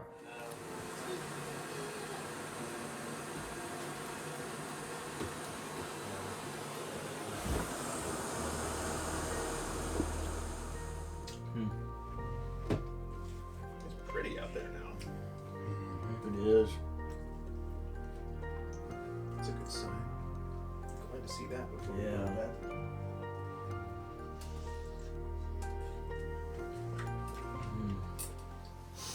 All right, here's the route for day 8. Started there at Panorama Shelter. Actually went up to the summit of, I guess that's Cincinatti Mountain, then down Sugar Hill Trail, went up and over the saddle between Sugar Hill Mountain and Tumbledick Mountain, which was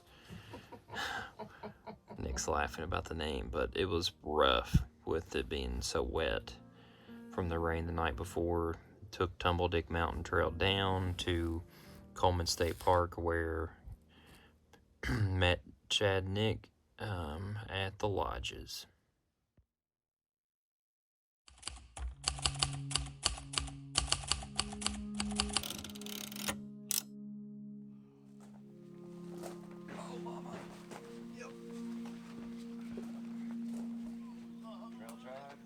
Trail tribe. Assemble! Yeah.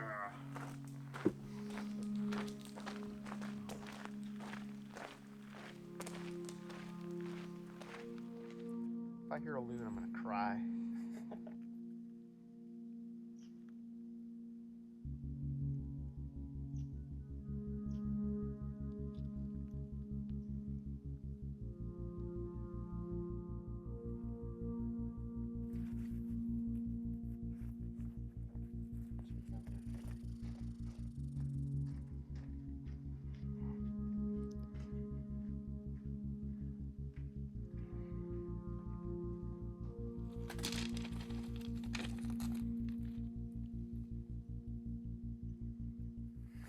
Good morning. It is day 9 on trail, Tuesday, October the 8th. Had a good day and night at Rainbow Cabin at the Coleman State Park. Today we are doing the new rerouted Deadwater section from Coleman to Lake Francis. It should be about 14 miles with a 1 mile off-trail road walk to Lake Francis campground, where we'll be staying at another cabin. Hopefully the elevation's not too bad. It's not raining at the moment. Pretty mild. I think it's in the low 50s. It's gonna be a good day. Got my trail bros back.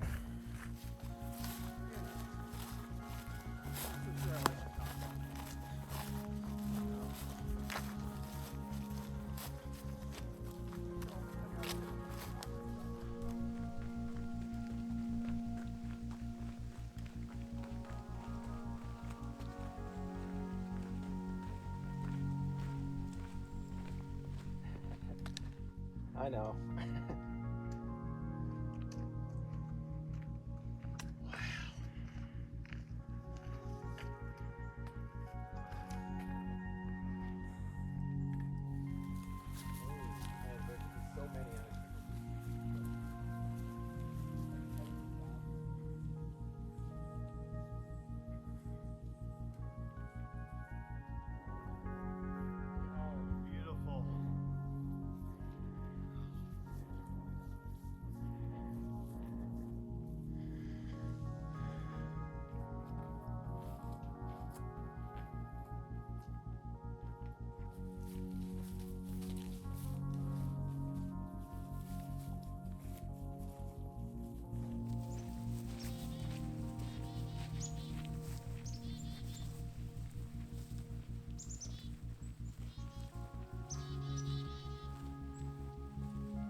Oh, place.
This is torture.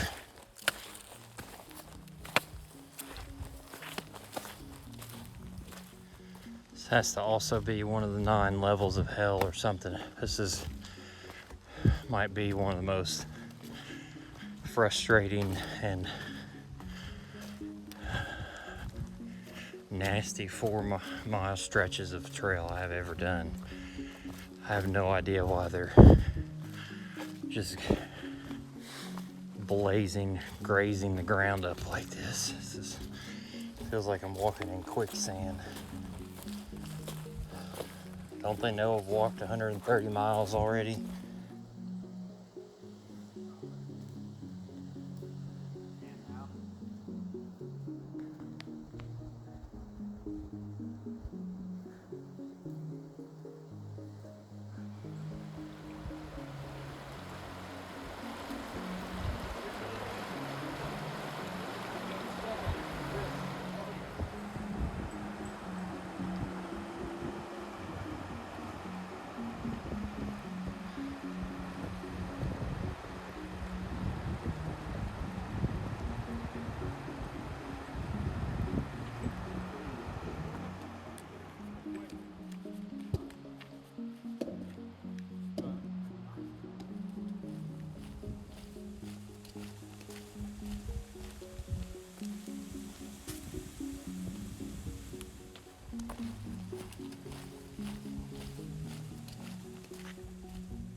Yeah.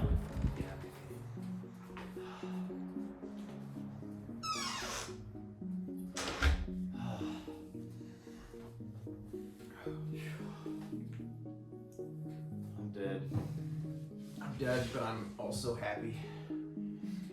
Dappy. Like this. Oh.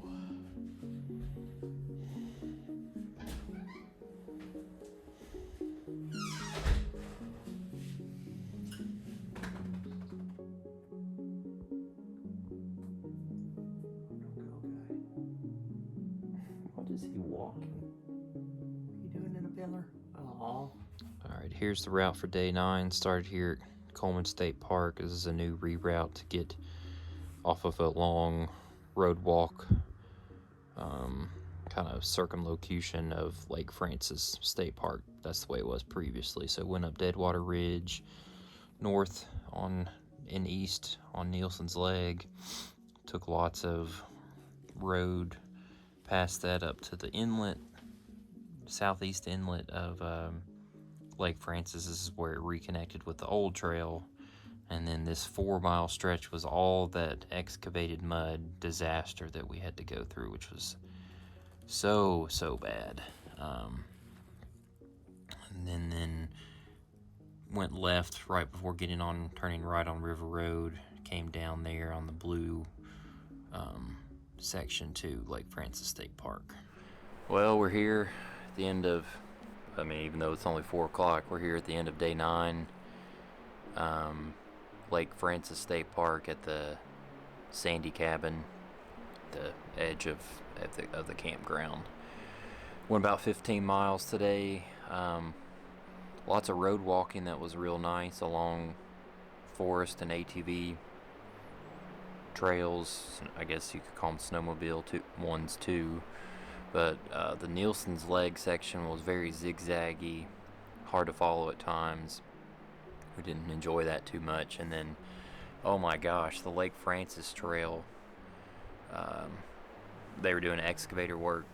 Sue, the Cohos Trail president, let us know this morning before we started, thankfully, to prepare us. But it was just 4 miles of straight mud. It was one of the worst experiences of my life. I mean, I got stuck legitimately up to my knees. I think there's some B-roll Nick might let me borrow for me to show you, but Chad had to pull me out. I mean, I was caked in it. It was awful, awful, awful, awful. I hope they get it fixed before too many more hikers have to go through that. So glad to be at this cabin, though. I guess a lesson for day 9 would be forgiveness is an act that should be ongoing in one's life, both in giving and receiving to others. Man, when you're doing a through hike like this, especially with other people, and your body's being pushed to these limits, sometimes you snap and you say and do things that you shouldn't in the moment to others that you care about, and then later, you know, you need to make amends. And I've had to do that twice now with Nick. You know, he's my oldest trail bro, so to speak. You know, Chad met Nick and I a little bit later, but yeah, we had a couple spats, and you know, I had to eat crow and you know, own up and fess up to be like, hey, like, I was in the wrong in saying that, and you didn't deserve to be treated that way. It's hard to do. You have to swallow a lot of pride, but keeping the harmony of the friendship and the tribe is more important. And yeah, just showing that you care someone takes more effort, but it's worth it in the end. So I think the bros are gonna shower. I'm gonna try to find some water and dry off my soaking wet socks and shoes next to the heater in here, and we'll see y'all tomorrow. Good night.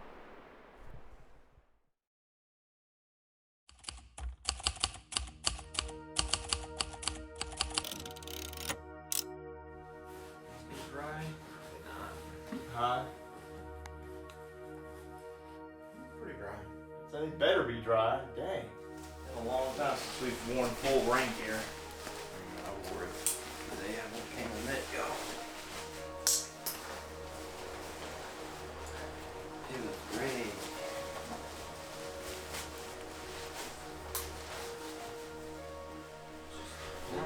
Day 10. Day 10. Let's do it.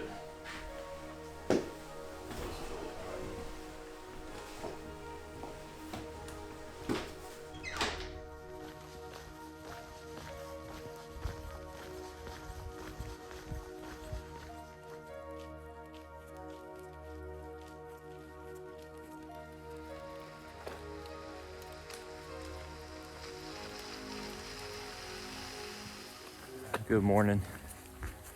It is Wednesday, October the 9th, day 10 of the through hike. Had a pretty good night overall in Sandy's cabin here at Lake Francis State Park. Today we've got about 12 miles to get to Tillotson Hut. We skipped breakfast at the cabin this morning. It's a road walk mostly up to Young's store, where we're hoping there'll be hot breakfast and coffee and other goodies we can take with us. It's drizzling right now. Rained all night. We got the rain gear on. Hopefully it'll stop after a while. See what we got in for today. Got a couple big climbs. A couple last climbs of the trip. Thank the good Lord.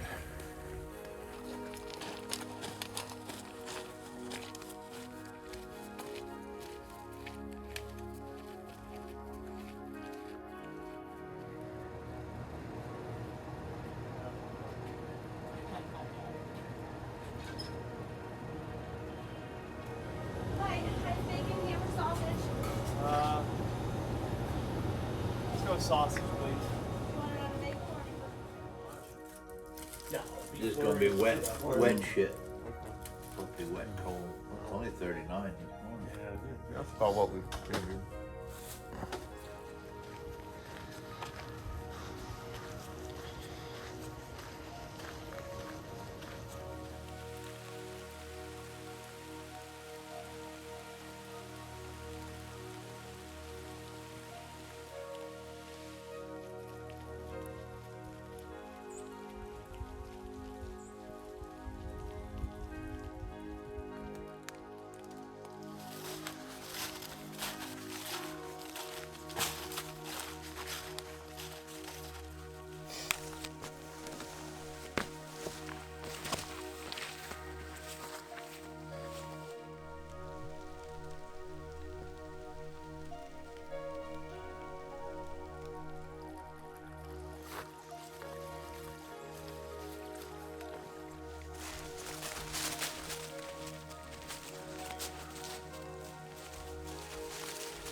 It's currently sleeting on us right now. Got some frozen precipitation bouncing off our heads. Winter's coming up here. All right, boys, we made it to Conversation Rock. What conversation would you like to have right now? I was just gonna say, I'm all out of things to say. Let's conversate about how hard this trail has been and how much pain we're in. I don't think you can put those words on YouTube. No, oh, strictly off limits.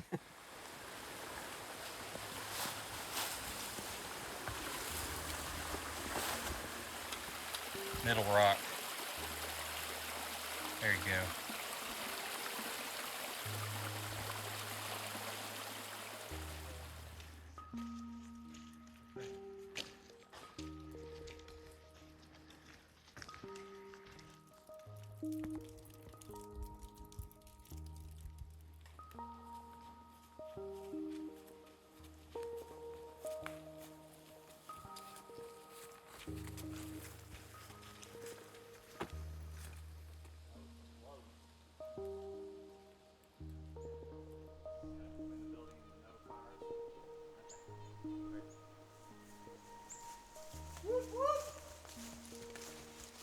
Oh boy.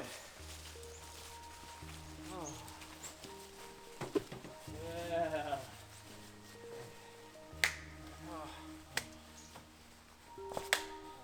Oh.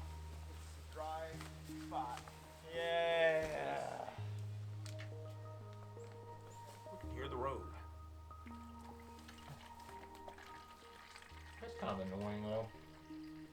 Hearing the road. Yeah.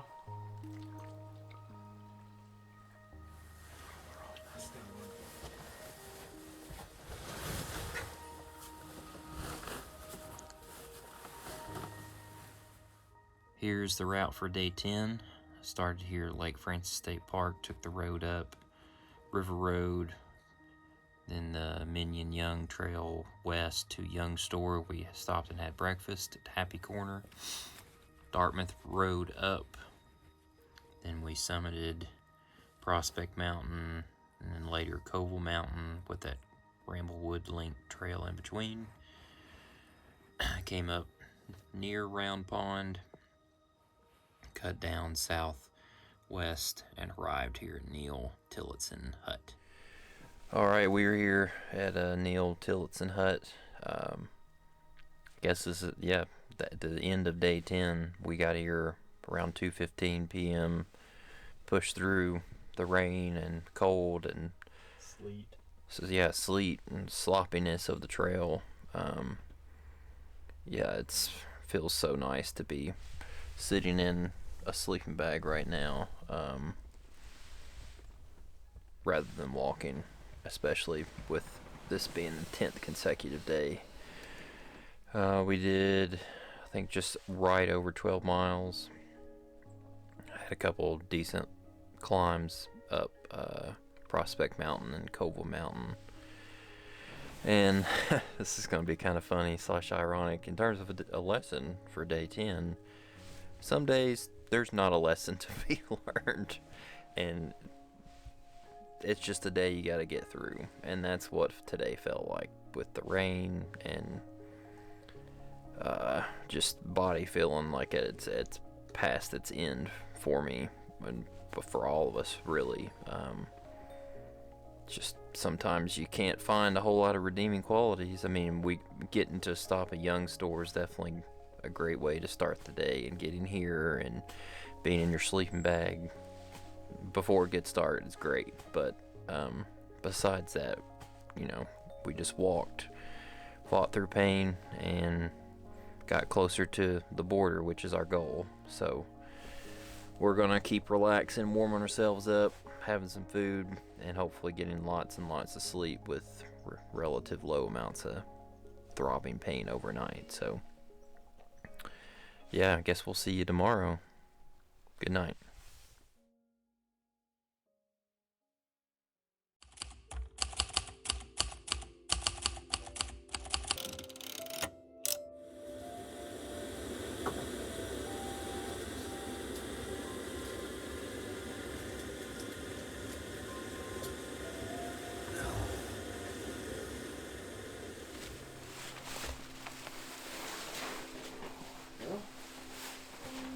That was easier to put on this time. Alright, boys. Trail Tribe. Let's do this.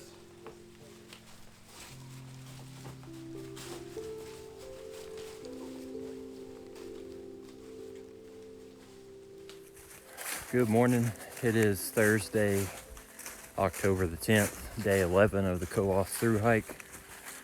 As you can see, we've got rain gear donned on again. It rained some last night, expected to again today. It's cold, it's low 40s. Not supposed to get above that.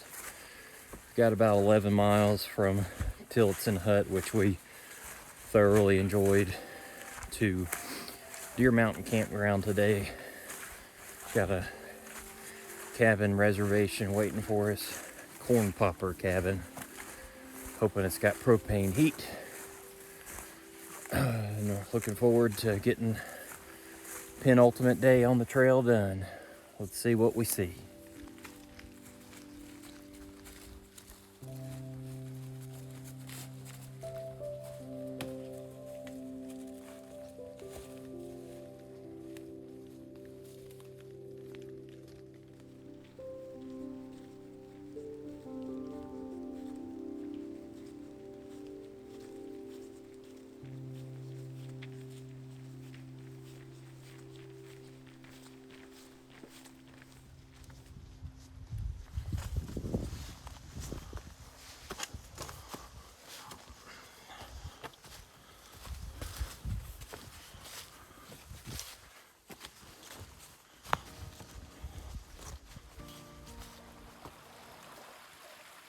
Slick though. Yeah, it is a little slippery, but it's stable.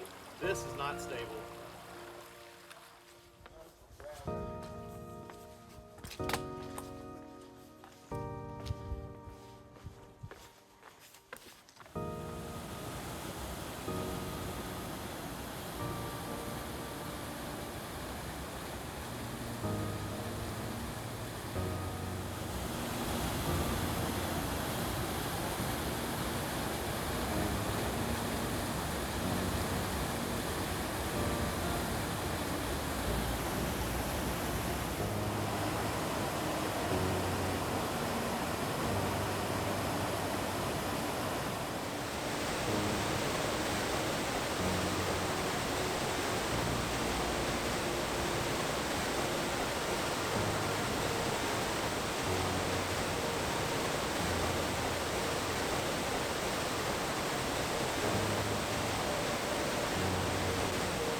So whose name is it in? It's under mine, Samuel James. Yep.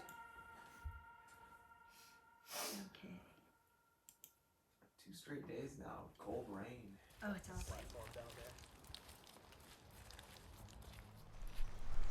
Corn popper!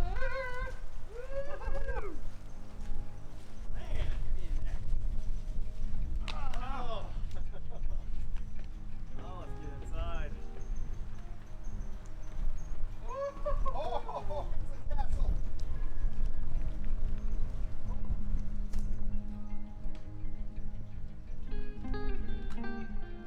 Just wanted to get it out just far enough so that it's happening.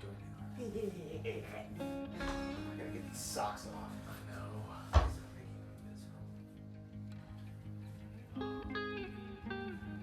The end. It really is.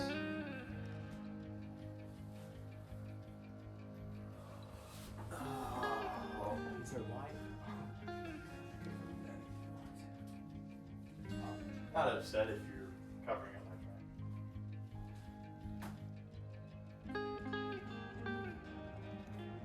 Almost dry. Low energy. Everything hurts today. Just it's cold.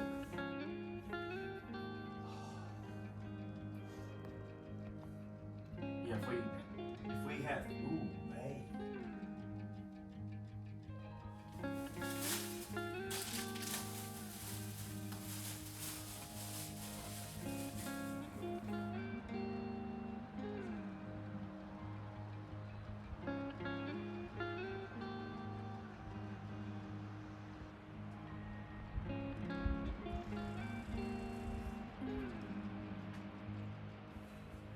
Dr. W.W. Kerr run over Pat Gray with his auto.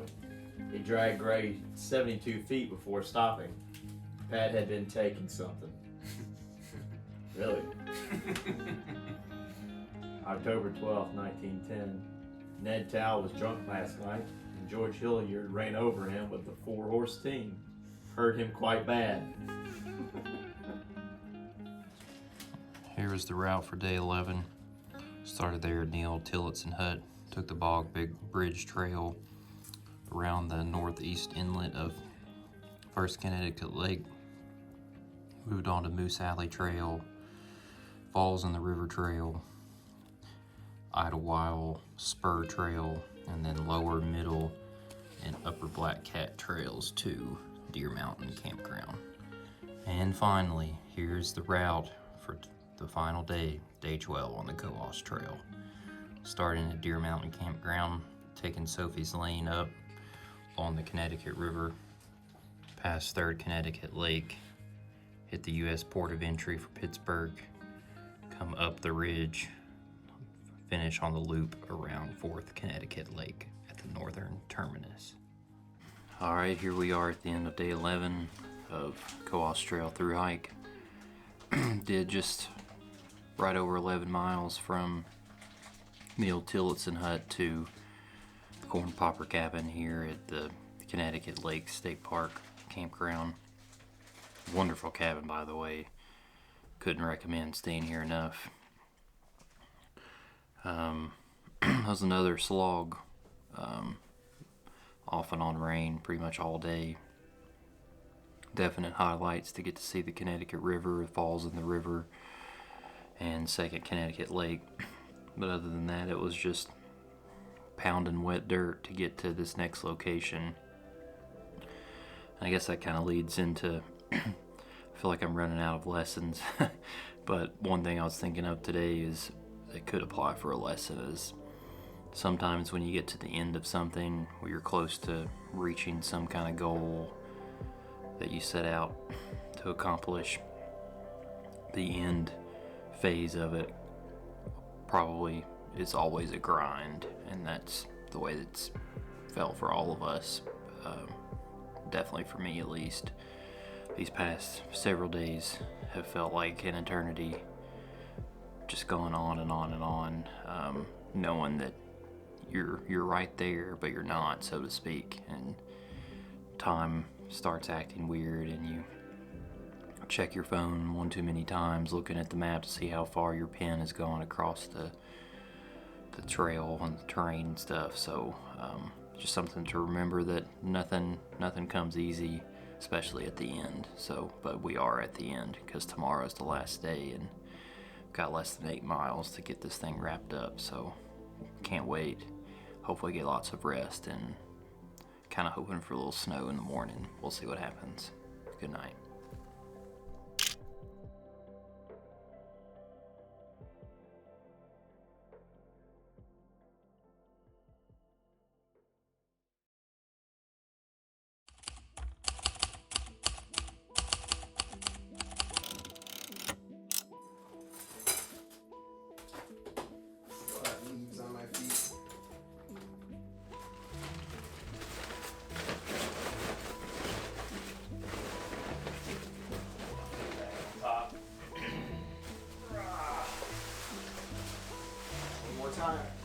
Trail Tribe.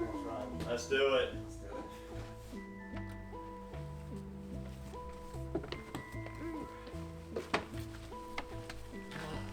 Canada, here we come. Good morning. Day 12. Final day, Cohos Trail. Friday, October the 11th. Got less than 8 miles to the border. I only got 3 words. Let's get it.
So, This is where we're going. Final stretch, boys. all right, let's start flying. Oh, yikes, I can already see it.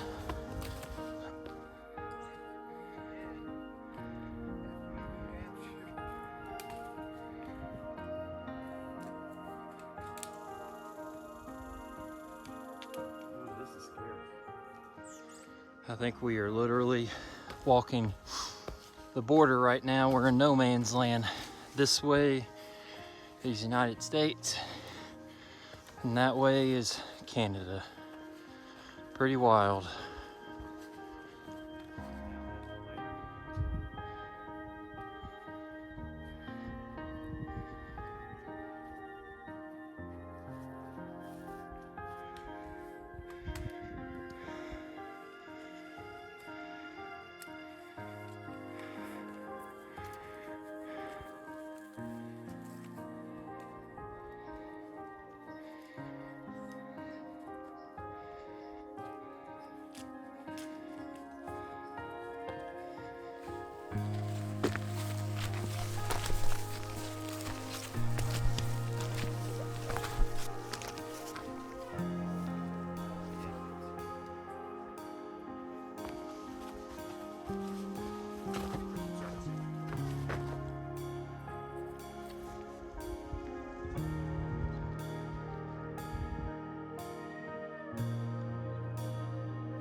Well, boys, does that sign mean we're done with the Cohos?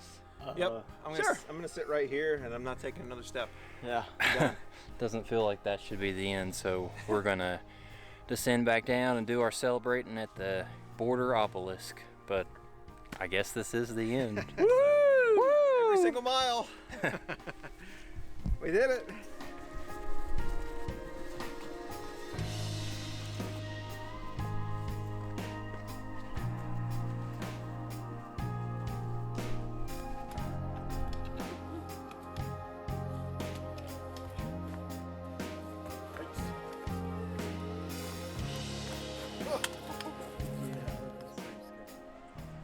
Woo, buddy.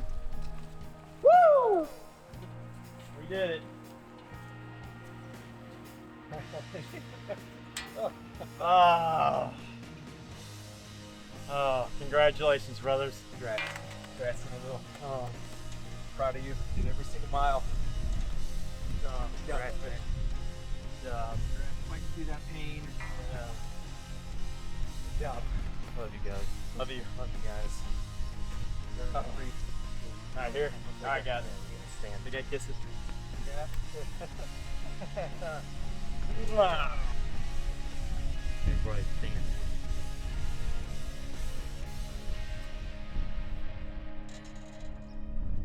We did it. Woo! Trail Tribe. Trail Tribe. Oh, we're here. We made it. 12 excruciating days, 170 miles, 31,500 feet of elevation gain. Couldn't have done it without you guys. Oh. Love you to the moon and back. Love you, brother. It was a group effort for sure. I gotta do my day 12 lesson real quick. It is imperative to celebrate important things in life, which is what we're gonna do today. We are gonna go eat some amazing food. We're gonna smoke some cigars. We're gonna have great drinks. So when something big happens in your life, make sure you celebrate it because that's important. So boys, let's celebrate. Let's do it. I'm ready. Woo! Woohoo! Cheers, boys. Cheers. Cheers. Did it. Long journey.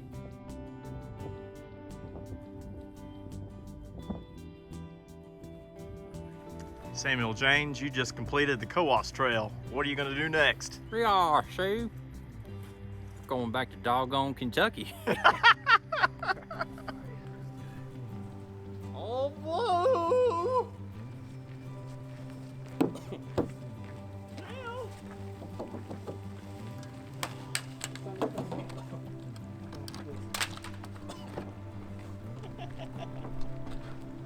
Oh, boy.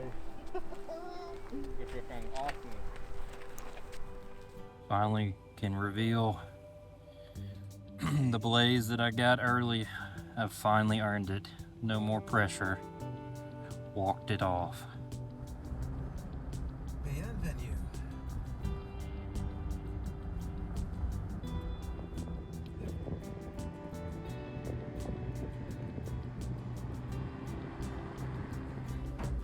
Cheers, boys.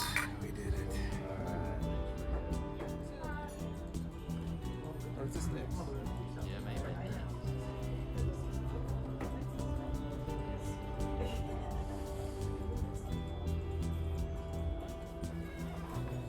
Oh yeah. I should at least get a picture.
And I get a, oh yeah. Oh yeah. Oh. Does a bear shit in the wood, Samuel? This is mature audiences only bloopers. Nick's mad. He can't fiddle with his camera right. He needs to have a Snickers. 'Cause you're not you when you're hungry. Calm down, Nick. It's okay.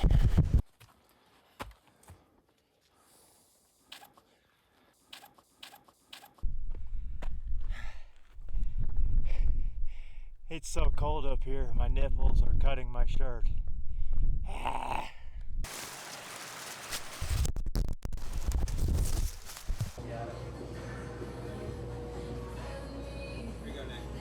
Yes.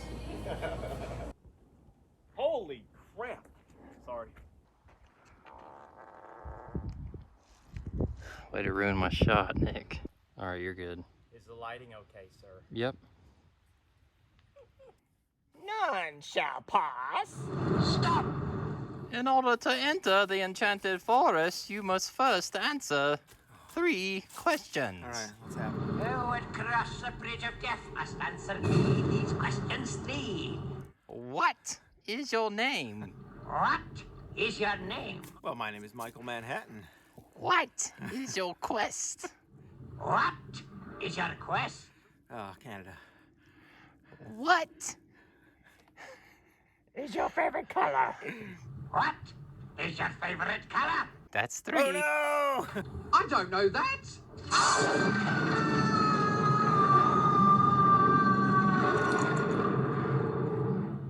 I don't know.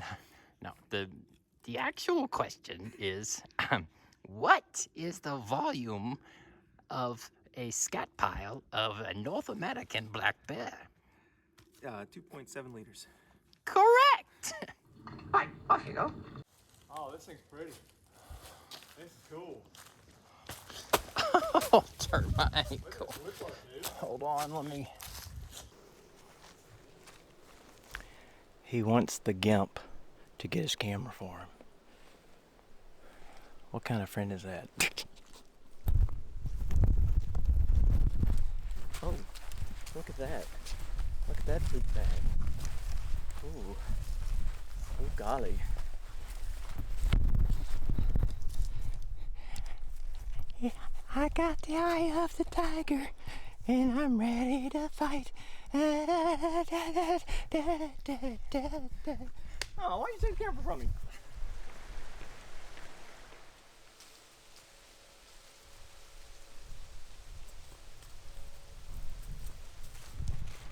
What time is it? Or what day is it? Always good to be bear aware. Berry aware. We're all gonna need a good fucking. Oh, God! You fart talk. Yeah, right in my face.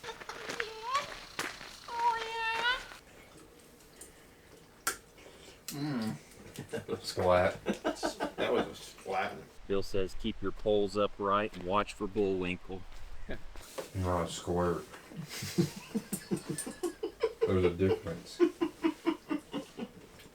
Nick and his squirts. Squirts, squirts, squirts, squirts, squirts. It's like you're gonna be squirting that up after you get Oh, done. stop. After you see this, you... Golly. That's... it's kind of... How do you quantify the timepiece of the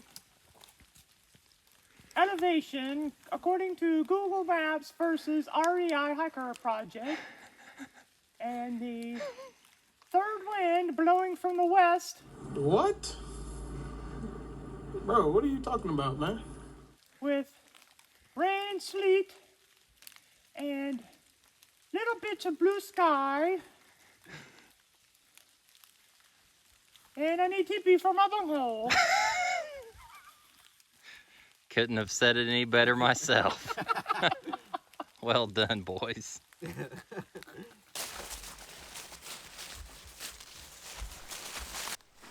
Oh great, my ankle hurts. hurts already. Do that again.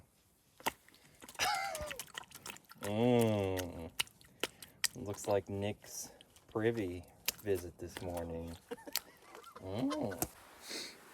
Nicholas? My shoes are... Why are your shoes foaming? I don't know. I think they've gone insane. They're rabid. Oh! We did it.